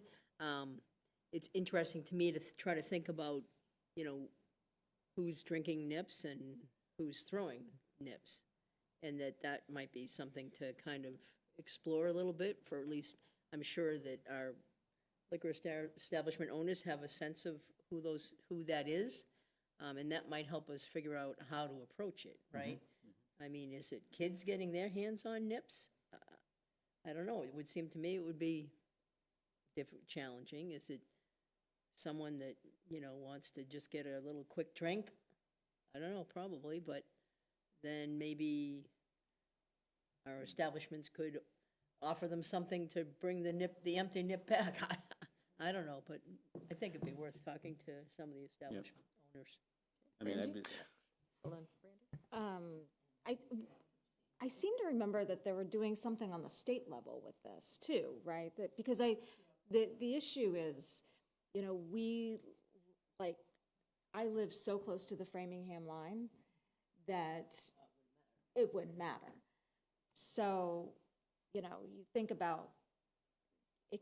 I feel like we need to work more regionally with this. I don't know. I feel like a one-town solution is not necessarily going to make as big of an impact. Like, I'm looking at this list of all these, Not that many. but most of them are on the Cape. Like, so more of them. So Well, I don't mean, know. Newton's one of them. They're not on the Cape, but No, yeah. but I think to your point, Brandy, like that's the kind of like investigation that we Yeah. have to do. And I do recall hearing something about being done at the state level. Like I'm not very well versed in this issue. I mean, what if there's a deposit, you know, policy you could put with NIPS, because, you know, on NIPS that would, if not prevent the litter, it might actually encourage more people to pick them up and take care of them. I don't know. Again, like, I agree with you. We have to look at any and all policy angles, strategies around this from a policy standpoint to figure out what can be done. You could probably find out about Newton, right? I mean, it's on the internet. So I know this has been an issue on and off since I've been on the board, and certainly as a community, we've been dealing with this. And true, when you go through and do Green Up Ashland, there's certainly, I mean, I was walking the other day and I found at least, I saw 3, I didn't have anything with me, so I couldn't pick them up. What I would, it sounds like if we want to talk to the establishments in town, see who they're selling the NIPS to, maybe they can give us an insight into who is buying these. And I can work regionally. We have a Metro West Regional Collaborative meeting coming up at the end of January. I can ask the question beforehand, sort of get it out there. What are people doing about NIPS? Are they seeing similar things? My other concern, similar to Brandy, is we're close to Framingham. We're close to Hopkinton, right? So especially on 135, it could be someone, they've picked up their nip in Framingham, they're driving through, they're going someplace, they have their nip and they throw it out the window or the other way from Hopkinton. So from a perspective of our businesses, I wouldn't want to take their business away if it's not going to make a change. So I guess the other thing would be is talk to these, it's 7 communities out of 351 that have this in place, right? The other ones that are on here, they tried, but it didn't pass. So it's a very teeny percentage of people who have done this that I'm not saying we shouldn't try, but I would look to have more data and information to move forward with anything. So I have no problem, sitting down and speaking with all the liquor establishments in town. Okay. You folks all have, jobs. you know, I have a lot of time on my hands, you know, so I'd be more than happy to sit down with all of them and explain to them the issues that we are dealing with. Residents have expressed concerns and, you know, not happy with it, and see what they would recommend. Sure. And follow up on their recommendations. And you're right, it's a very small portion, but that doesn't mean it's not right. I mean, it's incredible. You walk around, clean up Ashland, how much trash over the years have you seen a diminished amount of trash that you folks are picking up on a yearly basis? Has it gone down over the years because people are more attuned to, you know, littering and, you know, greening up the area and trying to stay green and trying to keep the environment, you know, clean. You know, I know littering has been an issue for years. I mean, I can remember the commercials with the you know, native, right? Okay, so it's for years with the owl and whatever. So Can I just say before we close this out, before we start talking about vintage PSAs, Go ahead. Go for it, Rita. But no, I think this does provide an opportunity for us to take a look at the overall problem of littering in this town. So I live on a main thoroughfare, and, you know, yes, people drive through town, they throw their Starbucks, or they throw their, I don't want to single out any businesses, but they throw their waste, like, or their donkeys or whatever. I had to throw that in there just to even things out. But, you know, they throw their stuff around. You know, what are we doing from a proactive standpoint to try to prevent littering in our community and regionally generally? Because I have noticed that there's a little bit of an increase over the past few years in that. So perhaps this NIPS issue will lead us into some other solutions. a large expansion. Yeah, exactly, to address this overall problem So as just well. littering overall. Yeah, yeah. You know, the other thing that I actually noticed this week was, and I look like people's recycling, but coming down Pleasant Street, it was so windy. And people's trash was blowing all over Yeah. the place. And I was thinking, because I've cleaned Pleasant Street and thought, oh, damn, this place is going to be loaded. Yep, Yeah, So I think people have to be conscientious about yep, their absolutely. recycling too. Yeah. And maybe they don't recycle that week if it's really windy or something, I don't know, but it's. Recyclables, like, I don't know, but that, again, It's a broader scope. Well, thank you for allowing, oh, you're, to no, bring you're, this I think, discussion up, and I think these, it's something that we need these to types follow of up on. discussions, they have to get started and Yep. brought out, so. Yep. I would say, you know, let's get some research done, whoever wants to do what they can, and then when we have some Be further happy to follow up information, and bring it back to you. let us know, and we can Yep. put it on a Sure. future agenda. Thank you. You're welcome. Okay, next is discuss board's concern to be discussed at the legislative meeting scheduled for January 17th. So once a quarter, Brandy and myself and Michael meet with with Jack Lewis, our state rep, as well as someone from Karen Spilka's office, to sort of discuss what we're dealing with, to hear from them, stuff that is going on at the state level. And the conversation here tonight is, do you have any questions or concerns that you would like us to relay to our legislative team Well, we that just you dis- haven't done was gonna say, already? We just Besides The discussed NIPS, one, that yeah. could be, We we just could discussed certainly one. bring that, yep. Okay. Anything else? NIPS and littering, that's Littering, yeah. generally. Okay, I know you're gonna talk about the 40Bs Right. and right. just housing in general. I did meet with Jack this week, and, you know, we had a good conversation, and actually to some of Mark's questions about the MBTA, you know, Jack did point out that it was, the way that law was written was to allow communities to take advantage of what they'd already done, which Ashland did. We did a very good job of. Wait. But I know, Was the insinuation that that was done intentionally on the state's part? Yeah. listen, Yeah, no. I let him, I gave him that. I Oh, know. you're too kind. I know. Wow. That's kind of, you know, water under the bridge, and I Wow. said, well, Jack, to myself, Can't wait to see him on Friday. no, yeah. Okay. I had too much to say about the 40B thing, so I kind of let that one go. But I understood that,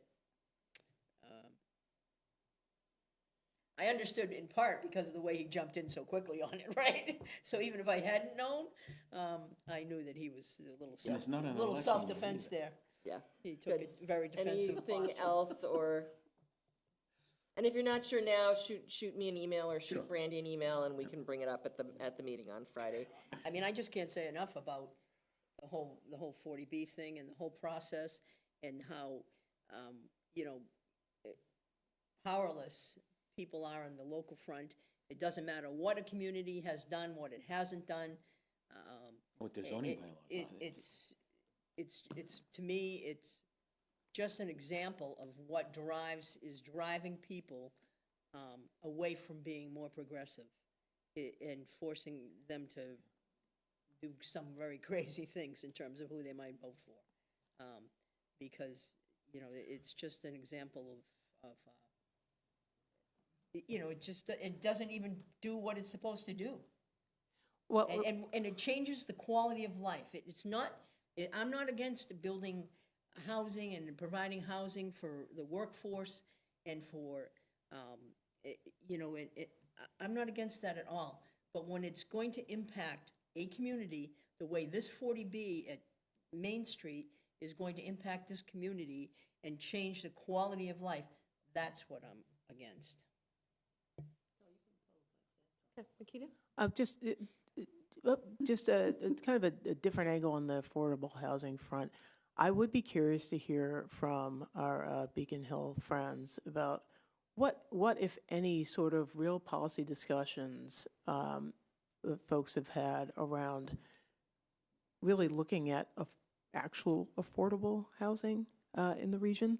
You know, we talk about the 40B process and, you know, the formulas, as we know, I mean, that at the end of the day, that doesn't seem very affordable. I'm just curious to find out what other sort of things municipalities have been doing around this issue to provide truly affordable housing for residents. And, you know, I'm just, from a regional standpoint, very curious to find out about those solutions. I can tell you, Yeah. as part of our regional collaborative, we've had many conversations about affordable housing and meeting that 10%, and how can we potentially work together regionally to meet that. And many communities are dealing with similar issues. Not too many have had 40Bs, but you know, look at Framingham, right? They built that building downtown that took over the fabric place, right? Yeah. They have that housing right on 126. They have the other housing that's on 135, right in their downtown. So it doesn't impact them quite in the same way. So different. It's But still so different. I understand, but I think many communities are dealing with this. Unfortunately, what I have been hearing is that some communities have their 10% and they're okay. I've heard rumors that the legislature and Senate potentially looking at increasing the percentage of affordable housing communities may need to have. I've heard that too, but again, I would like to see more work or discussion or some sort of understanding of when we're talking about affordable housing, like, you know, the formulas that we use are not, obviously, you know, you look at the pricing, Oh, yeah. it's just not affordable. Right. So I'm just curious what's going on in Beacon Hill, if there are actual conversations or if there's any kind of legislation that's addressing that right now. I think right now they're just pushing housing, any housing. Yeah, well, that's Any very housing, apparent. right? They need more housing. One thing that should be a little bit different in this scenario too is that the pandemic impacted what our community was going to be doing in terms of providing affordable housing. It directly had an impact. And so to just ignore that, never mind all the additional units that have been built in this community in the last 10, 12 years, is just not right. And go ahead, let them go for 15%, and none of them will be reelected. Because I don't think I'm the only person in this state that feels this way. Oh, no. No, you're not. There's quite a few that feel the same way. And that, if I could add, if you're going to speak with the legislative representatives, I would suggest that if they're going to do anything with respect to the 40B, that they add to the 40B criteria that not just 80%, a percentile, why don't they start it at 60% AMI? Because that makes it a little bit more affordable. If that's what people, if, you know, they cry affordability, then make it 60%. Put that in writing and make it part of the 40B formula. None of this 80% crap, because it's nuts. Ashland's AMI is $125,000. Come on. I mean, we're pulled with Braintree, Cambridge, Wellesley. Where did that come from? It came from the insurance companies that pulled us all together with that group, so our AMI went up with them. We're not anywhere near that. Well, I'm gonna push back a little. I think our AMI is high, right? You look at the types of housing and the type of people and the workforce that is currently living in Ashland, and our AMI is pretty high. I think what it is the gap. Right, that's the part, right. We have a There's a major very, gap. we have a very, Yep. we have a very wide range. So, I mean, so if it's even higher, right? If our AMI is 120, right? And we know what some of the lower income is making. We know that it's a very broad range, unfortunately, because they take that median income. It's But I would like to see it at least be at, 60% of, yeah. yeah, or 60%, Randy? whatever. Yeah. So just to continue Makita's point too, I think, so I went to this 495 partnership event on housing. And my struggle with it is like, it's a lot of policy advocacy, but it's not a whole lot of like nuts and bolts on how to get the stuff done. It's a lot of talk. It's a lot of talk. Exactly. Yeah. But one of the things that was really interesting, and I have it in my notes, and I haven't had a chance to look through it, but I think maybe we discuss it with you know, on Friday, is that there's $2 billion that the state put aside in an Affordable Homes Act, and I don't know what that implementation looks like, because how can communities start accessing those funds to be able to do more affordable housing? You know, maybe we could do something where if we had access to it, you know, I mean, we've talked about, I know it's kind of down the road further, but we've talked about, you know, these small homes on Olive Street that we've wanted to, that would be affordable housing. We know we have a Habitat house coming. We know that we've got these bigger projects that we'd love to be able to give more, like, you know, lower that AMI to 60%. So maybe there's a way we can tap into some of that money. I don't know. I haven't So had they a didn't chance. talk about the plan yet as to how they're dispersing that? No, they just talked about how there's, oh, well, there's, you know, this housing bond bill and that, Yeah. you know, there's, but I wrote in my notes, 2 billion in affordable housing. Like, I think that's what I put in this. my This notes. is the kind of solutioning I'm looking for solutioning Yeah. here. You know, so I mean, these are the sort of questions. So I mean, if we could get some sort of answers out of our folks around that would be great. And like anything else that's coming down the pike that we're not aware of that, you know, that might help. Great, thank you for that input. Next, discuss the ZBA public hearing on 10 to 60 Main Street, the sanctuary at Ashland Mills. I believe 3 of us were sitting there in the audience. Joe, I saw you on Zoom. Makita, you said you watched it yeah, okay. Let's start with Claudia's comment of, let's go through a timeline of what Michael, and we have John here as well from the ZBA, maybe we can include him in this discussion when we're looking at this process for the public, and I know John talked about some of this at the ZBA meeting. What are we looking at as a timeline, and what can the public expect in regards to this process? We talked about it has to be completed in 180 days, but what does that really mean? If you can answer that, or we can ask John to. So, yeah, 180 days, you have to close the hearing within 180 days, and then I believe the decision has to be rendered within 40 days after that. Now, that date can be extended by agreement of both parties. 40 days after that's closed. Sorry, I'll speak up a little bit. But yes, so you have 40 days after the hearing's closed to issue a decision. Unless, so, and the hearing period is 180 days unless both parties agree to extend it, which I don't think that's ever been an issue here before. I think when we've needed to extend it, the applicant has been willing to do that. That being said, we haven't dealt with this developer before, so he might have a different philosophy.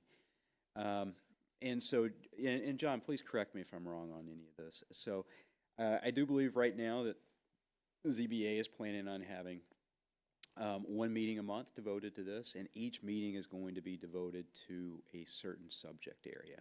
And the first one is going to be traffic.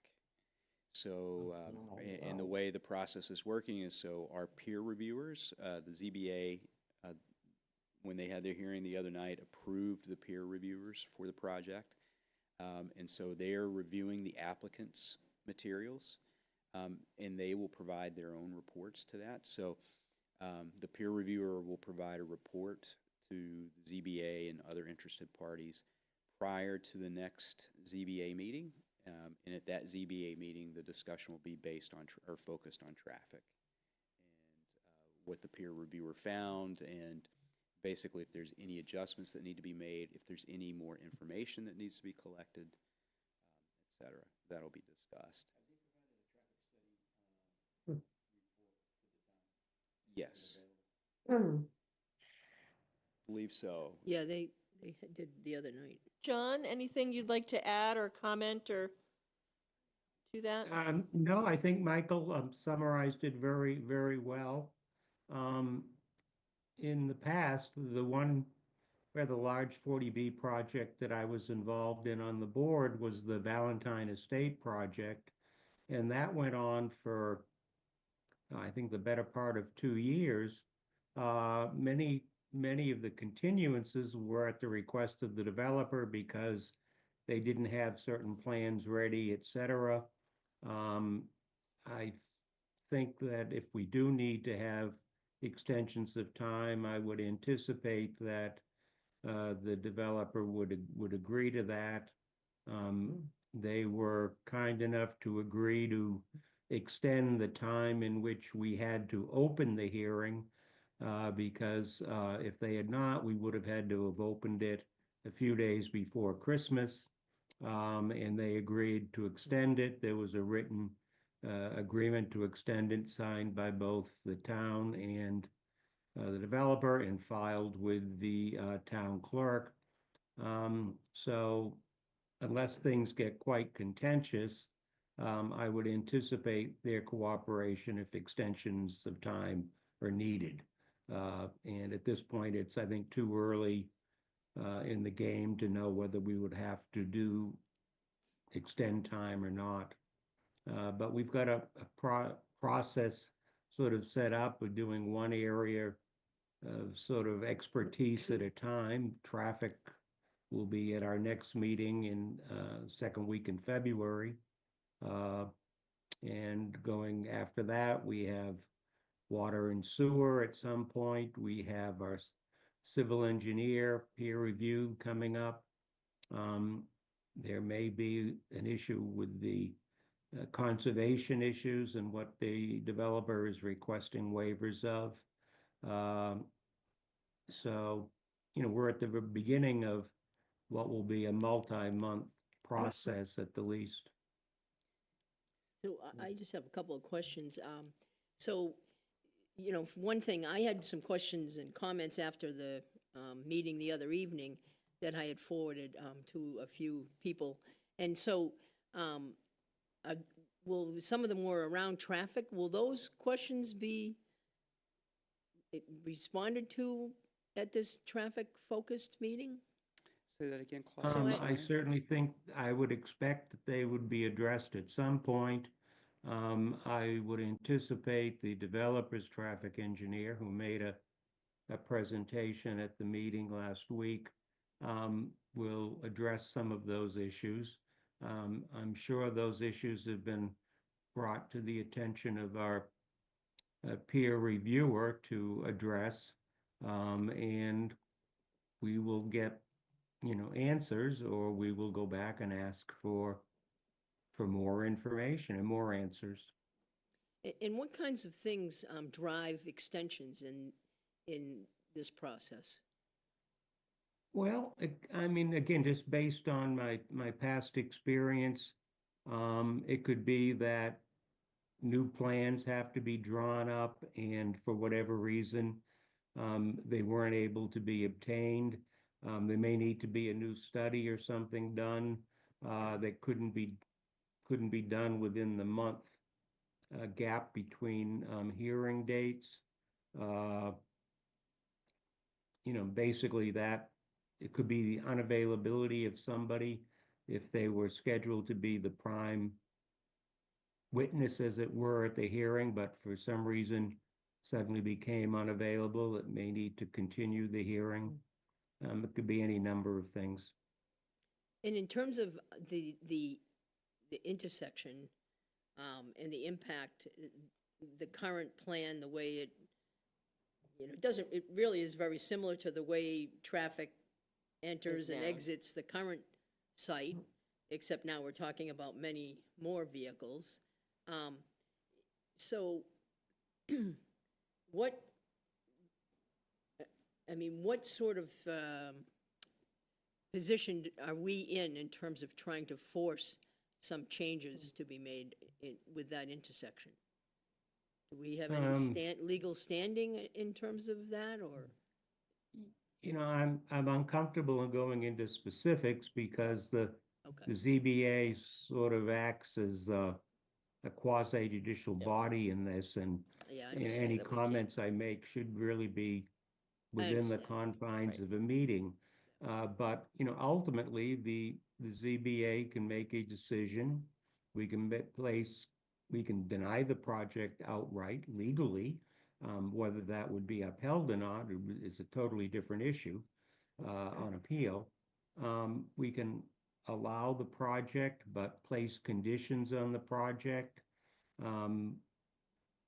So there are, things that can be done within our somewhat limited powers on this. I mean, one thing we've always been told by council is that as you were talking about the, affordable housing and whatnot, and the need for it, and in the Commonwealth, that the agency that oversees this, the housing agency, is designed to encourage the building of housing in Massachusetts, and that's what they're in line to do. So that when they're considering an appeal, if there's an appeal, say, by a developer, or even if there's an appeal by the town, their mindset is to support housing. Understood. Okay. Any other questions or comments regarding this process? I would say, let's all be as involved as we can. I know I took some notes regarding traffic, because that's the first thing that they're going to be doing, that I'm going to see what we can do about that. One thing that I found interesting was supposedly in their traffic study, they mentioned that the timing of the lights in downtown could be different, and that could potentially improve traffic flow. I mean, is that something we could take a look? I mean, is it something that we should be looking at? Is there something with our traffic lights that, not necessarily related to this project, but just in general? The traffic lights that are functioning right now are related to the train traffic that come through town on a daily basis.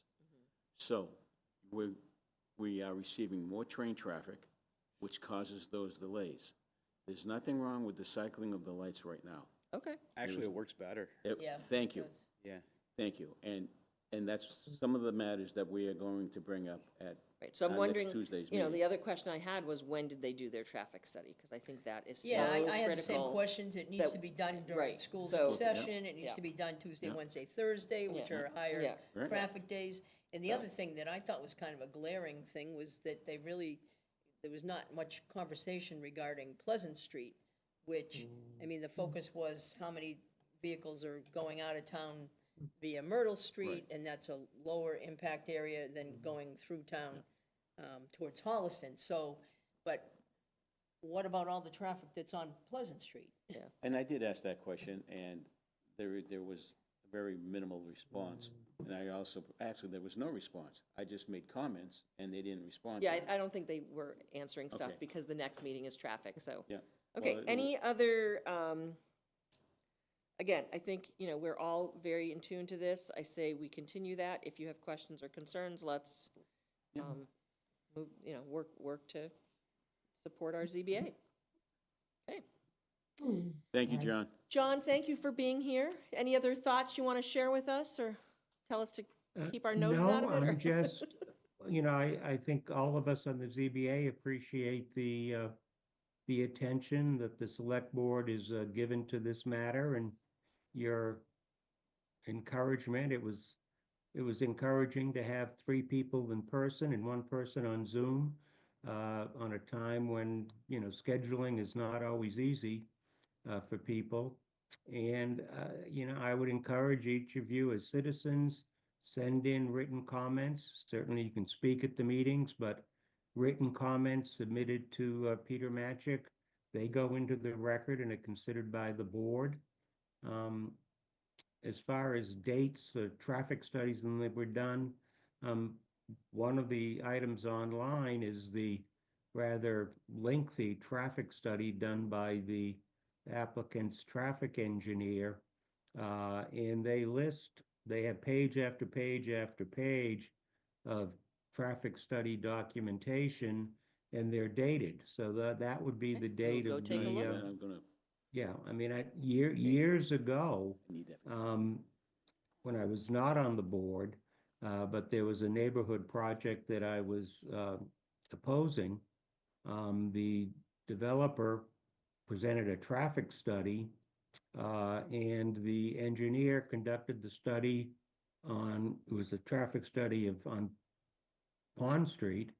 The engineer conducted the traffic study on school vacation week and during 2 days where we had about 5 or 6 inches of snow. So that is something to To look at. pay attention to. Yeah. Statistics can Good. work either way. Great. Well, again, John, And with thank that, you very much. Thank you very much. Thanks, John. Good And night. good luck, and thank you for being the chair of our ZBA and moving this process through. Thank you. Okay. Bye-bye. Bye. Okay, great. Moving forward, update on the board and committee review process. Makita, why don't you start and then? Let's see, we had I can't remember the date of the previous meeting, but we had a meeting with. December 7th, Was I it think. December 7th? So we ended up meeting with committee chairs to talk through some of the their current processes for appointment selection and such. We had a good discussion about that and also about the committee handbook that we're definitely going to have to make some updates to. Right now, we're sort of, as I put it, in a period of discovery, trying to just make sure that we understand the current process before we start making recommendations about going forward with a different process. I think we're trying to get another meeting scheduled pretty soon. I think we heard, so our next meeting, we're going to try and, so it's be Yeah. Makita and I with Susan Yep, so. to get her perspective. So Susan, Sue, you've been definitely, you've been very consistent and, on this process. And we're just very curious to find out like how this is working from your standpoint, how it's not working, what you've seen. Again, just to get an idea of like what is actually happening during the current process before we can even go on and start talking about process improvement. So like I said, we're in discovery right now. So that's what we'll be doing at our next meeting. It was, I feel, a very fruitful discussion with the chairs, and some weren't chairs, but they were asked to go by their committees as to how they're doing things. So it was very informative. Great. Habitat for Humanity project at 487 Main Street, local initiative program, has been approved. We received the letter, so that's great. They'll be getting to move forward on that. And that is the parcel, the little empty lot as you head up Main Street, almost across from the entrance to Kitty Fenwell. So It's great. Habitat for Humanity is a great organization, and it'll be nice to see that coming through. Okay. Next are just a few reminders for everybody. So reminder, the winter parking ban is in place. No on-street parking from 2 a.m. to 6 a.m., November 1st through March 31st. Another reminder, drop-off recycling will take place on Saturday, February 1st, 2025 at the DPW, 20 Ponderosa Road from 9 a.m. to noon, and that's for oil, mercury, and oil-based paint, NiCad batteries, fluorescent tubes, and fluorescent light bulbs. And a third reminder, textile clothing recycling pickup must be scheduled with Simple Recycling at 1-866-835-5068, or a little easy to remember, simplerecycling.com. And they will work with you. I noticed one of my neighbors had a bunch of bags out that I'm sure are being picked up. Next is our consent agenda. If I can have a motion to accept the consent agenda with a thank you to Kevin Mawat, a thank you to Leah Lester, and Fran Blake. And a second? Second. All those in favor? Aye. Now, with a consent agenda, we have, so we're approving resignations. That means we have some new openings on our Council on Aging, our Design Review Committee, and our Stormwater Advisory Committee. So if you're looking for something to do and you have interest in any of those, fill out a talent bank form and we'll get the process started. Okay, moving on to Town Manager Report. Michael, Priority Project Update. Sure, just really quickly, Claudia, I think that traffic study was done in August of '24, but I'll double check. To me, August of '24 would not be an appropriate time to do it.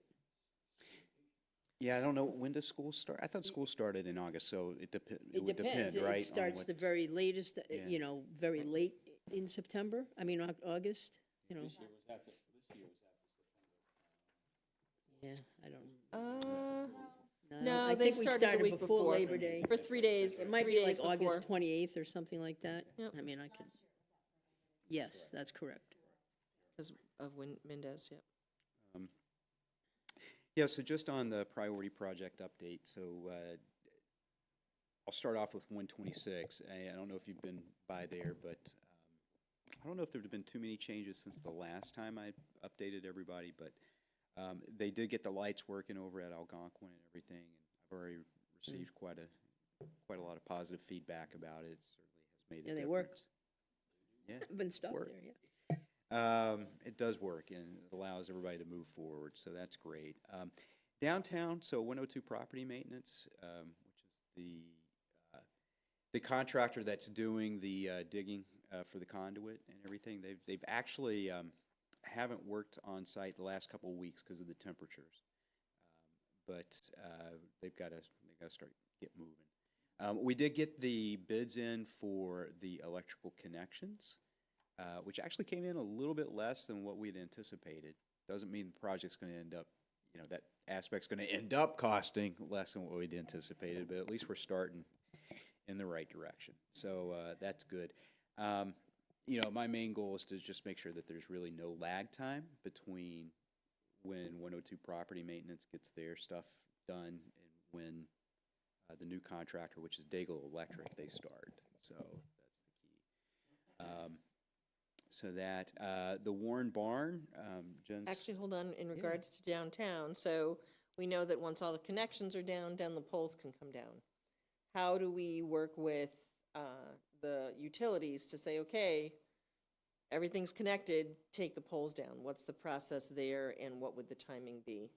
Yeah, we'll have to do, there's a whole, application process you have to go through and everything. Okay. We're actually, before Daigle starts their work, we'll have what's known as a pre-construction meeting. Mm-hmm.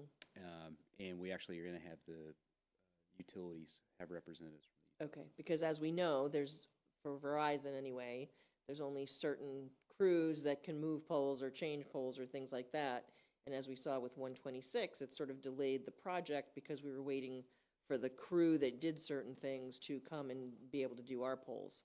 would we be dealing with that issue kind of thing again? Okay. Yeah, yeah. Hopefully, hopefully we won't have the same. Okay. Same outcome. Thank you. But yeah, so, just for those of you that don't know, all those lines that are on the poles, they have to be taken down in a certain sequence, which is what makes it difficult. So, if like Verizon's the next one up and they can't get to it, it's not like you can move on to Comcast and have them take theirs down. Like you have to wait till Verizon. I have no idea why the rule is the way it is, but yeah, it's Massachusetts, folks. So in any case, so that's the situation with the polls. The Warren Barn, Jen was working through some of the documents with that. They do have the rink up, obviously. I've had several people reach out to me. I don't know if you have, and just let me know how great an amenity it is. My daughters went and skated while my youngest was home for the holidays, and they said it was very nicely done, and yeah, so I think it's a great thing, great amenity for the community. For sure. He said what worked against them a little bit this year is that it's been so cold that people are skating on ponds in town. Yeah. Right? Otherwise, they would have been headed Though there. the You haven't been ponds able to aren't, they're saying be careful because of the but they're flux in skating on them, temperature. trust me. Yeah. Yeah. I've watched them shoveling them off, but Yeah. in any Well, case. it didn't rain like all year, and when Right. when they're trying to install this rink, Behind there's like a trophies. deluge. Yep. So anyway, so there's that. Just moving on to the Amoresco 7-year. Oh, wait, but before we do that, and just to talk about the Upper Charles Trail a little bit. So we haven't really been able to just Pete working on 40B stuff and everything. It's been difficult to put some attention on that project, but we are getting to a point where we have not heard back from the property owner on 126. So if we do want to look at taking the next step of acquiring that property at the next town meeting, we probably need to start signaling our intentions pretty soon. So if you don't mind, I'm going to send a letter to the property owner just saying, hey, we've reached out to you several times. We haven't heard back. We're looking at taking the next steps. And that would be potentially eminent domain because we have the grant money. They had indicated that they were interested before. So, okay. Any questions or concerns on that? Is that the location across from No, it's, where the flash, there's a crosswalk on Route 126. It's going into that parcel. So you have Market Basket, then you have the Higgins property, and then the property next to it. Has a fair amount of wetlands, but it's on the same side as the Market Basket parcel, yeah.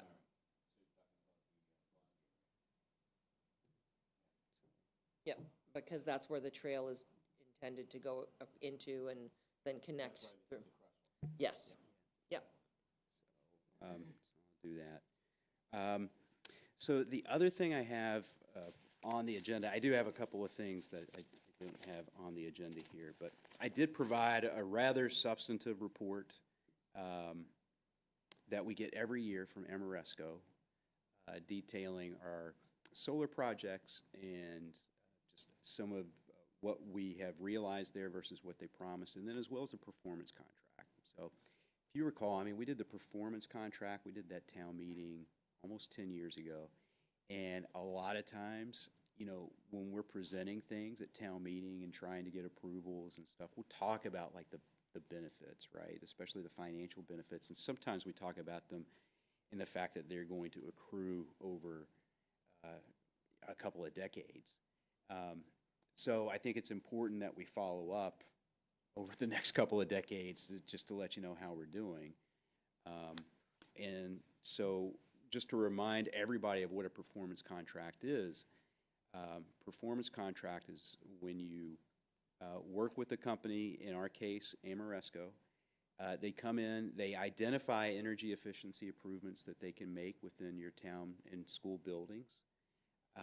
They estimate how much energy you'll save. They estimate how much money that you'll save. by doing these projects, and so of course you pay them to do it, but they guarantee the savings. And so the savings should actually be more than what you spend on the program itself.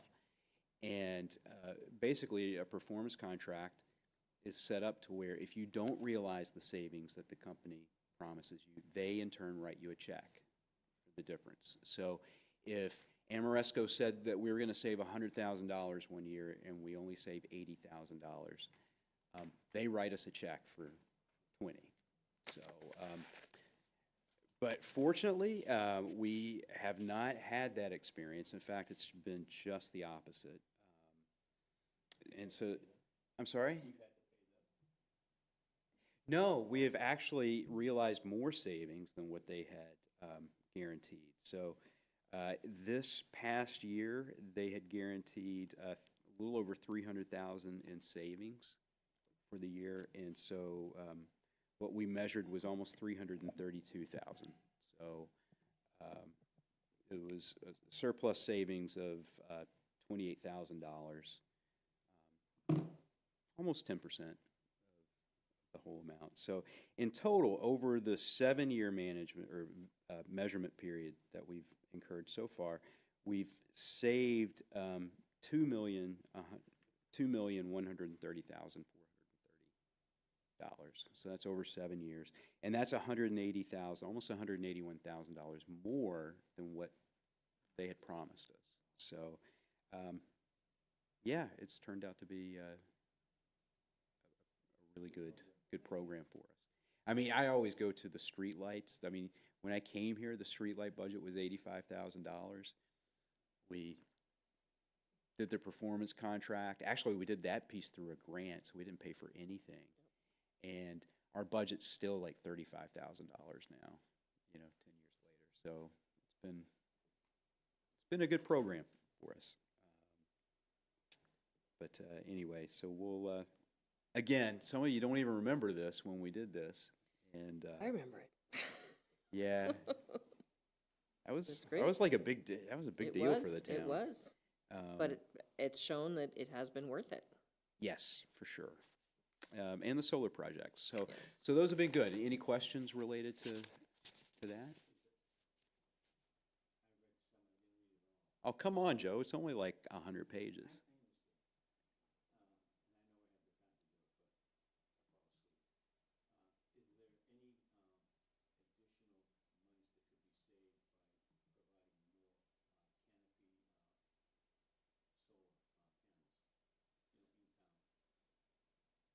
I'm not sure, Joe. I mean, when Amoresco looked at this, they looked at every building for solar, and basically the ones where they could do solar, they did. So they did look at that too, and so part of that was the high school solar canopy. So at that point in time, they didn't see any other building where canopies made sense. Now, technology has changed quite a bit, so there could be. Yeah. Yeah.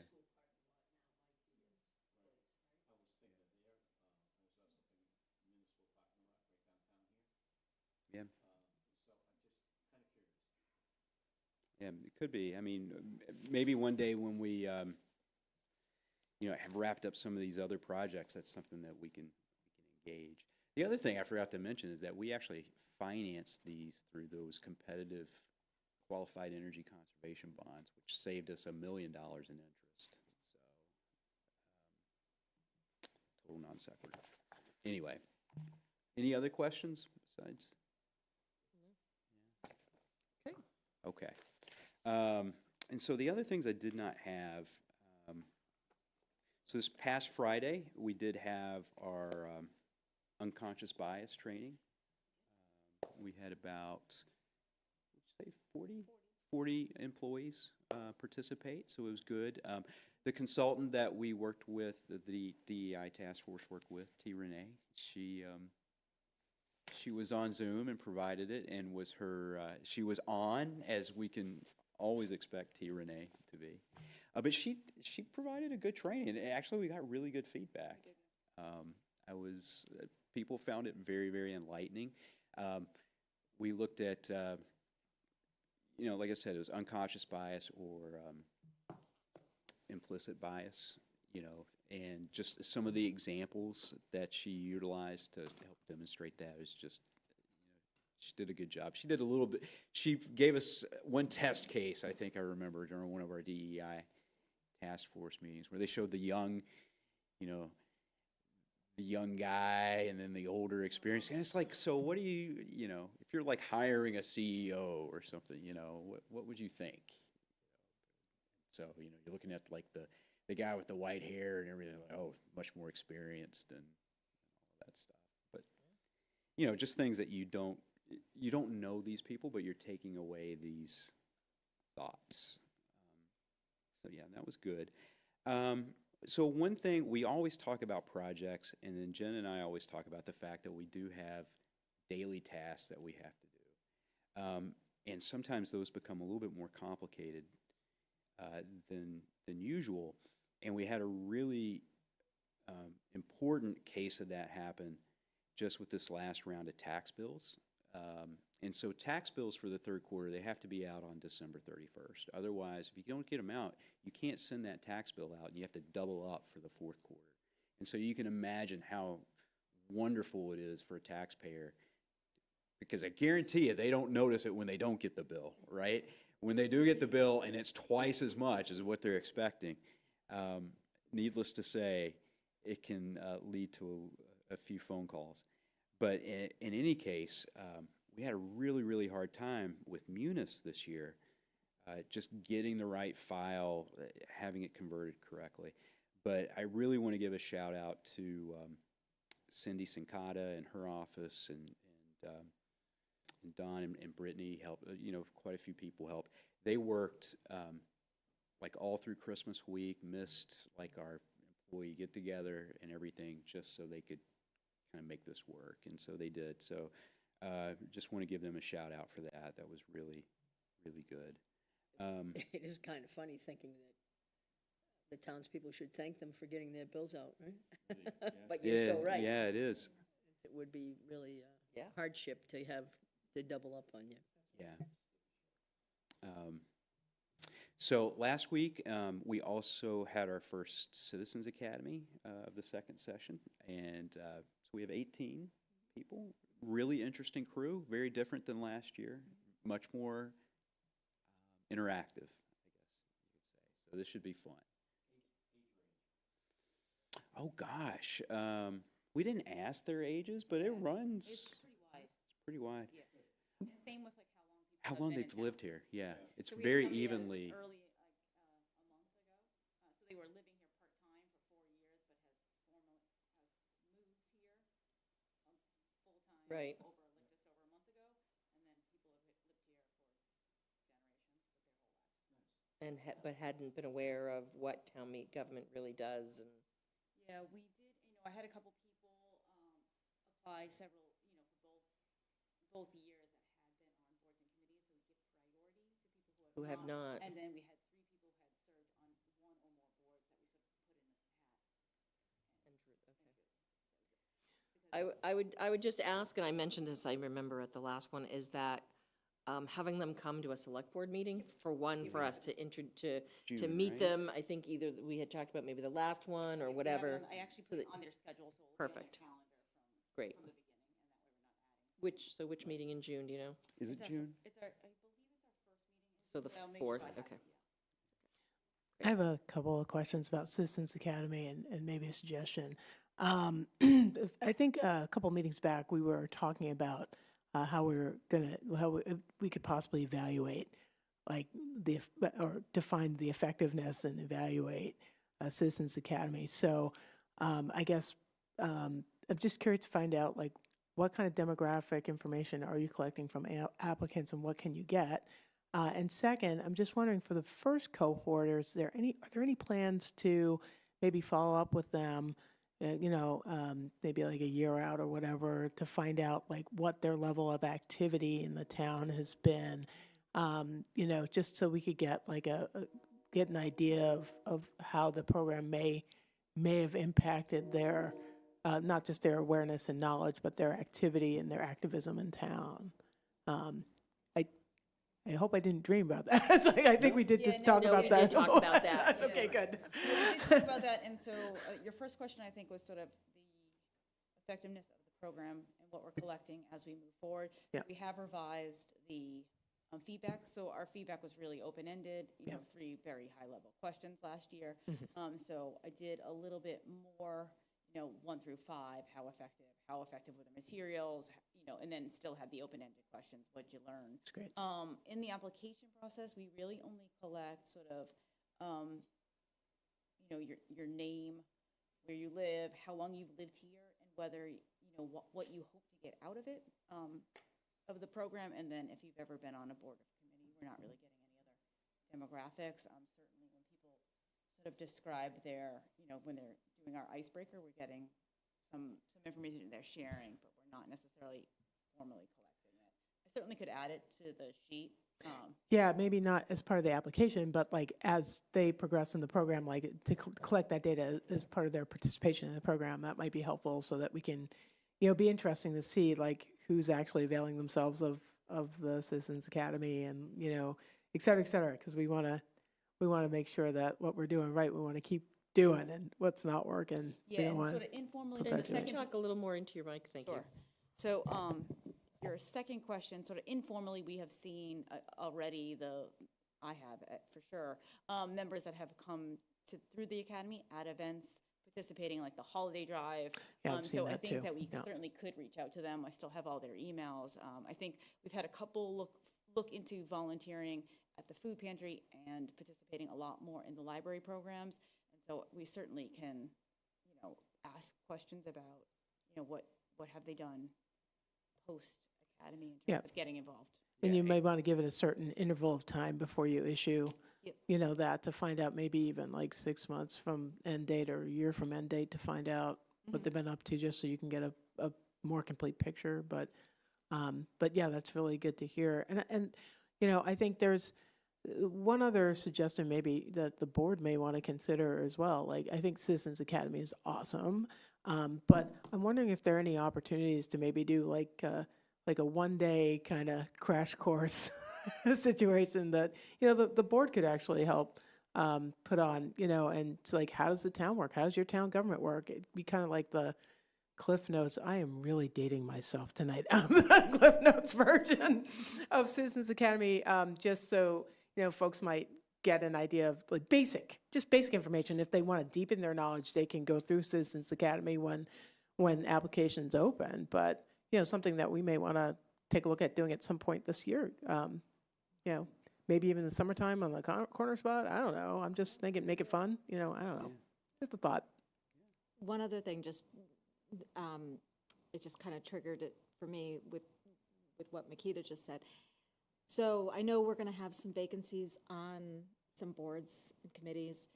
And also, Cindy had popped into, before we went into executive session this evening, people will be able to pull papers for running for office for May soon, in a couple weeks. So it may not, so maybe it's a good opportunity to reach out to last year's Citizens Academy and let them know of these vacancies. And also, if they were interested in running for office, I know that, you know, anyone that's interested is absolutely can come and talk to any of us about any, you know, kind of get a feel for whatever the boards and stuff like that. But Yeah, because I know last year during the academy, 2 people had expressed interest in running for office, specifically for the planning board. And like anecdotally, I mean, the participation afterwards has been pretty amazing. So you met Peter and Yeah, that's the thing. Yeah. And actually, we had another participant there. Stephanie was there. Yeah. And I had not seen them at the menorah lighting before. But even like Bob Rombar was at the coffee this morning. We had like 12 or 15 people there. Yeah. And At he your was senior at coffee. the coffee. Nice. And he was, God, it was his first time there, but that's all he could talk about was the Citizens Academy. That's awesome. Great. And that's why we want to capture, we want to Yeah. codify that. We want to capture that and make sure that we're documenting Yeah, because all we've that. got is like all 'Cause anecdotal. we right got now. like stories, but we don't have data, so we want to make sure that we're capturing that. that activity, because it's important. Yeah. Great. So, and then our next session is next Wednesday, Yep. and we're doing finance and HR. HR and capital. And so, just two more things. So we're going through the process of implementing that OpenGov system. So this is that permitting system. And so we're uncovering a lot during this implementation, just how outdated some of our systems are. So, you know, this is stuff you're not going to see, most people are not going to see, but the amount of overhauling of our like administrative systems going on right now is pretty significant. So Are there's, we looking at fee changes at all as we do this, or not really? Jen, you think not on the, I think we've really talked about for OpenGov. Definitely not. So like our payroll, I mean, we still do sheets where we sign. No. I signed every single one.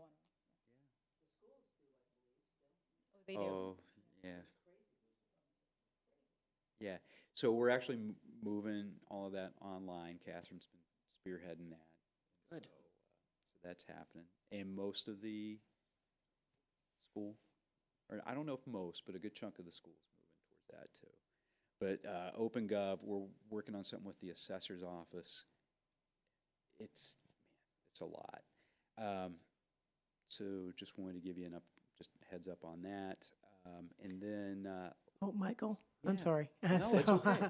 Yeah, I think it's great this that is we're. right up your alley. I here. know, that's why I got to ask. So I'm heartened to hear about the digital transformation that's happening here in town for a lot of our processes. Well, I don't know about digital. I don't know if we can get into digital let's not transformation exaggerate, class. I'm Yeah. trying. Well, no, that's what it's called. That's technically what it's called, right? Okay, So, okay. like, taking old paper systems and putting them online, that's part of a digital transfer. Give yourself some credit. Okay.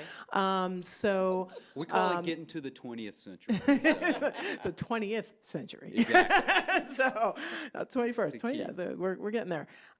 Just as we're overhauling, we're making these processes more digital. Obviously, security concerns around municipalities, data is always something that, people, you read in the newspaper, and people do have concerns about, and a couple of folks have approached me about, hey, what are we doing in town about that? So I don't know if at some point, you could just let us know, like, what kind, obviously, we don't want to Not say exactly what specifics, we're right. doing specifics, so we can, but just kind of give a broad overview of maybe our top line, like, processes around evaluation and making sure that, data is kept as securely as possible. There's so many horror stories about municipalities and other large, like, healthcare organizations getting their data basically ransomed. So just wanted to know what we were doing on that front. Yeah, and I mean, Paul would probably be the best one to talk about this in specifics. I do want to say, like, one of the things that he's talked about when I've brought this up is a lot of our vendors now host data up on the cloud, essentially. So that adds an element of security and redundancy, I believe. But also An exposure pathway. an exposure Yeah, pathway. it as on the depends. cloud? Yeah, obviously, like, on-prem versus cloud, there are different advantages and Oh, yeah. disadvantages to both, and a lot think about we that. have Oh, yeah. Yolanda as well. But yeah, I just wanted, and we can talk about this more later, but I just wanted to kind of ask that question, and because I know it's probably been top of line for IT folks here in town, but I've also had some questions about it too. Yeah. Yeah. Okay. So there's that, and then finally, I've mentioned to some of you, we're just kind of restructuring DPW a little bit. So Dan Maurer has moved into the deputy director role that Roy had occupied, and we actually changed some things around with that job description. So a lot more. There's a lot more responsibility with the deputy director role. And so we'll be doing a few other shifts as well, just administratively. Number of goals that we're trying to accomplish with this. And I think, we're already starting to see some of that happen. I wouldn't say that we've achieved everything that we wanted to achieve. But like, I think Doug has definitely been able to kind of step back and do a little bit more strategic thinking as opposed to kind of like just be in the mix. It's good for him. Yeah, it's tough when you're so used to doing Yeah. something. But yeah, it's good. So we're combining that kind of with our city stat meetings, which we'll have our next one next week. It's been really good. Good. But yeah, I'm not expecting like any. The board doesn't need to take any action. But I just want to give you an Good to update. give us updates and as to what's happening so that if people hear things, we're aware. Yeah. Did you have anything else, JB? Yeah. So that's. Okay, great. Let's move to board reports, ideally to be done before we have to ask for an extension. Yolanda says keep it snappy, okay. Marquita? So, yes, Madam Chair. Yes, Madam Chair. A couple of things. In December was really wonderful to be able to take part in the employee recognition here in Ashland. The first time, it's just really wonderful to see that and see all of our dedicated employees and staff folks here in town. Again, a hearty thank you to all of y'all that make this town go, go, go. Wonderful, beautiful menorah lighting on 12/29, I think. Yes, really just lovely to see the community out and see the congregation out. It was wonderful. Lurked around on cable, but not on Zoom, on the most recent ZBA meeting and actually a planning board meeting, but Yolanda could probably talk a little bit more about that. I mean, Madam Chair could talk more a little bit about that. And then, of course, we've been working on the committee selection process together. So that's pretty much it. Thanks. Yeah, well, first, I too just want to, I don't want to just say ditto to your remarks about the people that make this community run, and it was a great event, the recognition luncheon, and I'm very grateful that for all of you, both of you, as well as so many people in this community to make it a great place to live. In fact, last weekend, I guess it was last weekend that we had a little snow there. Yeah, Saturday, right? It snowed kind of all day, On and off, And more than we were supposed to get. I have to say, these roads, these roads, when you came into Ashland, it changed. All of a sudden, I saw, coming from out of town, I saw 2 accidents, and then I got to Ashland, and the roads had been taken care of. And so I meant to send Doug Small a quick note, but I just want to say that here as well. I haven't got the bill yet, but Yeah, no, I know, I did think of that too, but but it was nice to see it well done. Yeah.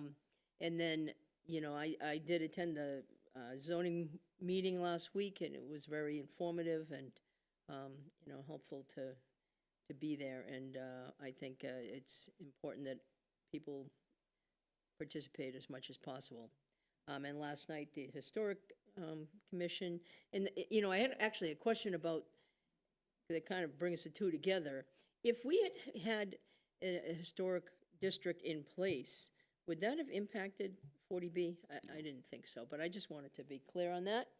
And so, the town's very busy with a lot of people doing great things, and certainly the work that Rob has done for us to purchase and increase our town forest by such a substantial amount is really remarkable amount of work. And he is, I know he was, what was he for Ashland Day in Town Citizen of the Year?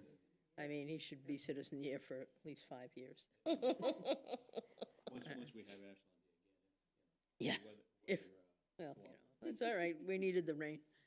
All right, thank you very much. Joe? Thank you, Madam Chair.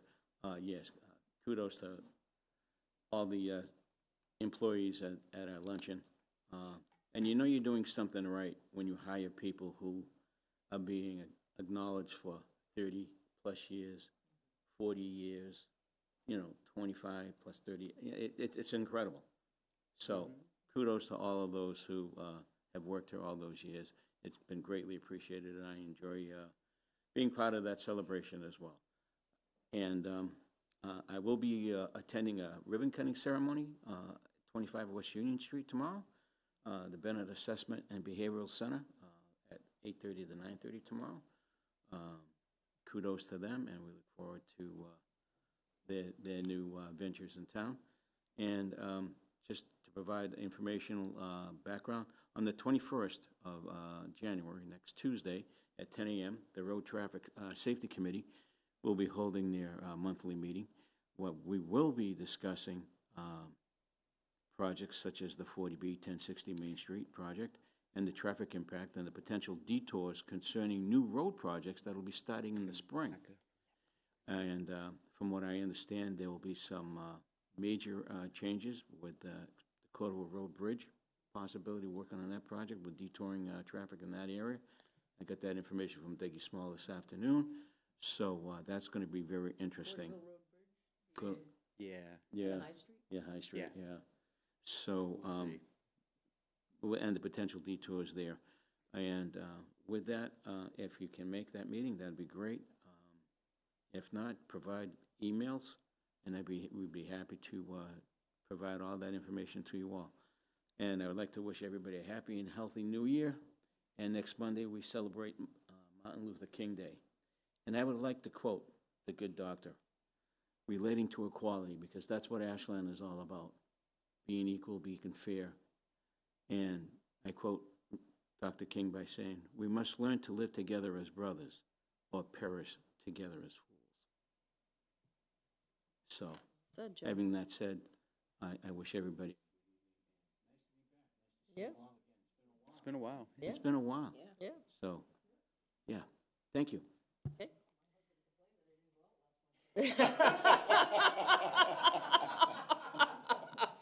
That's good. I'm not going to even go there. But you went out Tuesday instead, so, you know. That's right.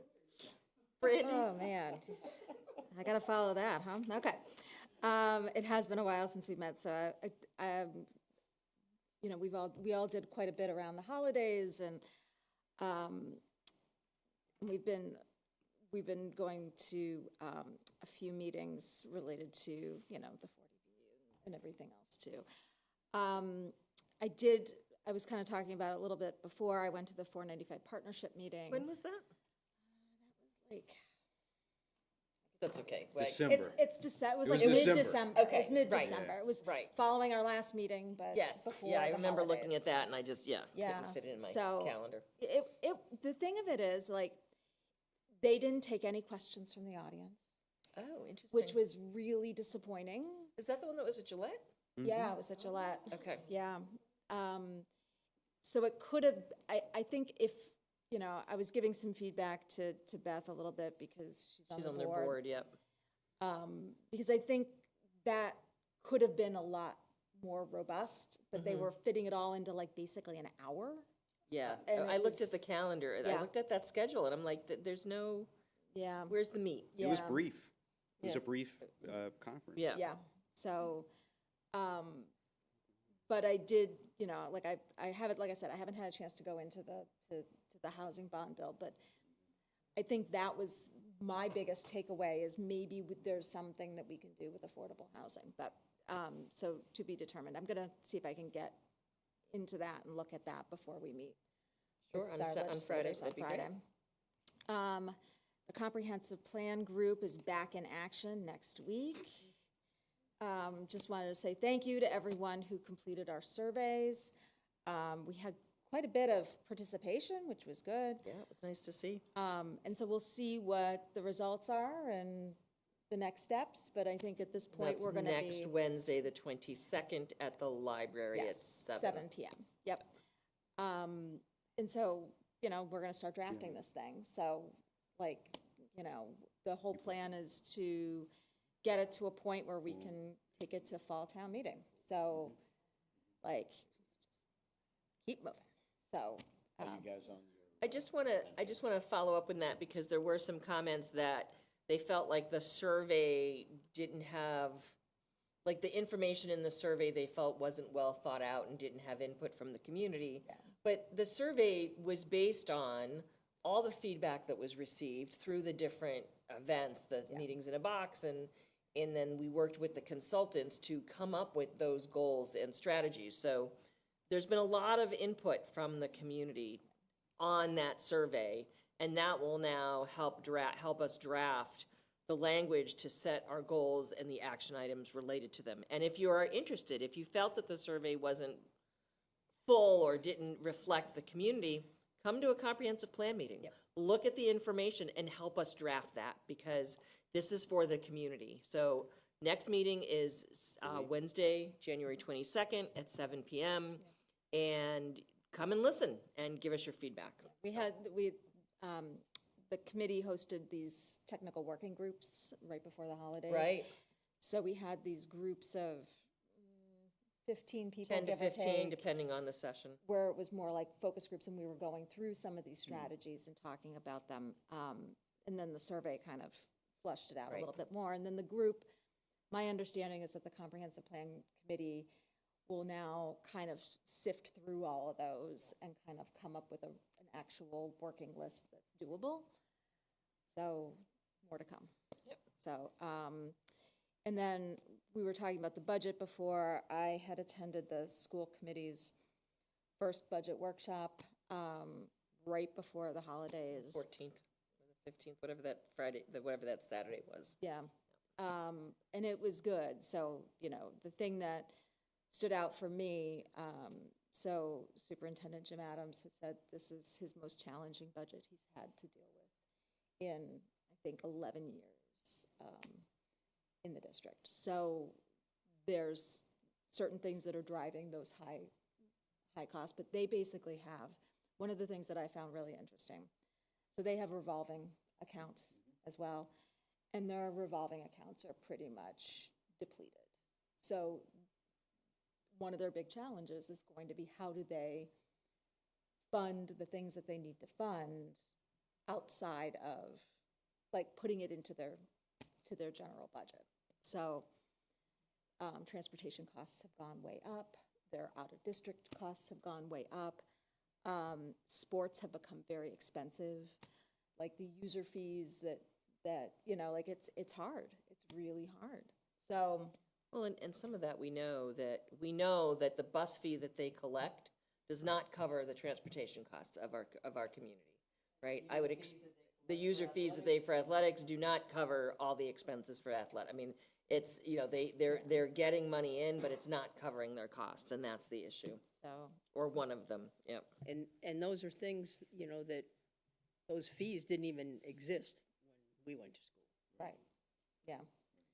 Well, and some of the sports, have, one of the things that they did was they broke down the cost per sport, and you can just see just how expensive some of these sports are. So there's labor and there's rental fees for things like ice time, and golf is an extraordinarily expensive sport because they have to have practice time and they need green fees, and there's a small group of kids, but the per fee is The per athlete capita fee is very high. So, so they're having three sessions of budget workshops, and their next one is on the 25th. So I will probably try to get there for that. I think it'll help, because it's just, I think the more we're aware of what's happening on that side, the better the discussions are when we Get together. So. I assume it's over at the Mendez School, but I will confirm It was in time the and music room location. the last couple of times. I Yeah. think. So it's good. So. Yeah, I'm sorry, we sort of got last minute notice last time, and. Oh, yeah, I was like- yeah. So, Okay. I was able to, I had that morning free, Yeah. and I was like, I Yeah, might as well that's go. great. and- Thank you for going. so- Thank you. And that is, I think that's it for me, so. Couple things. So let's see. First of all, as Joe said, Happy New Year. I did not recognize that at the top of the meeting. I just sort of jumped right in, and here it is already, January 15th. So we are happy to be back. A couple updates. The dog park, thanks to Jen's diligent work, has finally received its approvals from the Planning Board and Conservation and Design Review. So our next process is to write up the documents to go out for bid to get the park actually built and then apply officially to the Stanton Foundation for the grant. And most likely, we're going to be one of the last dog parks getting a grant from them. So again, I want to thank you all for your support, Michael. I know a year ago you had wanted to put it on a bank burner.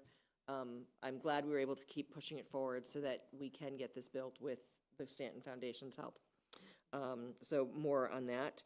Let's see, library reading program is going on. If you are, as an adult, enjoy reading, you can sign up. It's on Beanstack, and you can track your minutes and have some fun there. Let's see, I will be attending MMA. It starts on Thursday this year. They're starting earlier, but it's still going through Saturday. On Friday at the WeMo Luncheon, I will be the moderator for the fireside chat with Secretary Walsh, our Health and Human Services Secretary. On Saturday, because I am chair of the MMA, one of their policy committees, I'll actually be presenting a resolution at the annual business meeting. And let's see, and then Metro West Regional Collaborative, we have our meeting on January 30th, 8 to 9:30. It's virtual if you'd like to attend. I would like to recognize, we here at the Select Board meeting have some new technology. If you notice behind us, it is no longer a big screen with projection. It is a nice television. And then we have 2 other televisions, though I don't know that I like the picture on that new one over there. We're like stretch, but anyway. And I want to thank Paul Carpenter and Paul Bowden from WACA-TV for the work to get this done and run the cables and be able to make this happen. We also have a new TV on the other wall for people who are in the meeting room to be able to see things a little bit better. So there's some flexibility as to how these TVs can sit and turn. So thank you to all of them for helping out with that. As Joe said, Thursday morning tomorrow is a ribbon cutting. I'll be attending that as well. And I believe that is all I have. Our next meeting will be February, unless someone has it quickly. It's the first Wednesday in February, so it'll be February 5th is our next Select Board meeting. So please, hopefully we'll see you around town at different events and things that are going on. Otherwise, we will be back here on February 5th for our next Select Board meeting. Again, Happy New Year. I hope everyone had a wonderful holiday season. Can I jump in and say one more thing about the holiday season that I neglected to say? Sure. I just want to say that the town, its annual gift program and just the amount of work, you know, Courtney Laughlin did a tremendous amount of work. It's such a big job. You don't even realize what a big job it is. And she worked shorthanded, stayed late so many times and worked, you know, at home.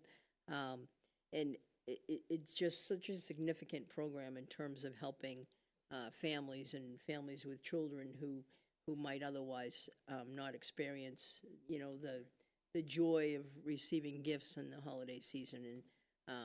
And the number of volunteers that came in and helped collect and distribute. I mean, such a huge undertaking. So I just realized that. Well, thank you for bringing that up, Claudia. I think it was a great, I mean, it's always been a great program. And I think this year they even were able to help more families. Joe, real quick? Yeah, real quick.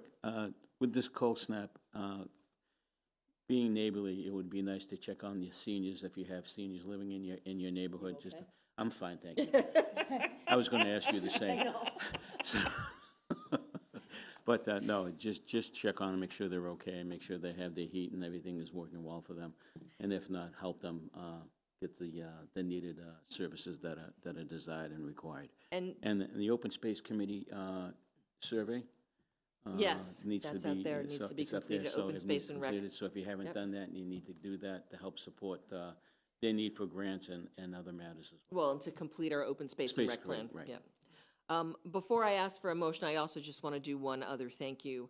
I received a number of compliments of people who live in town as well as people who drive through Ashland on the wonderful holiday lighting that happened in downtown between the trees and the garland on the poles. And I want to give a shout out to Beth Reynolds, who, from our Economic Development Department, who coordinates all that. She doesn't go out and do it, but she coordinates it.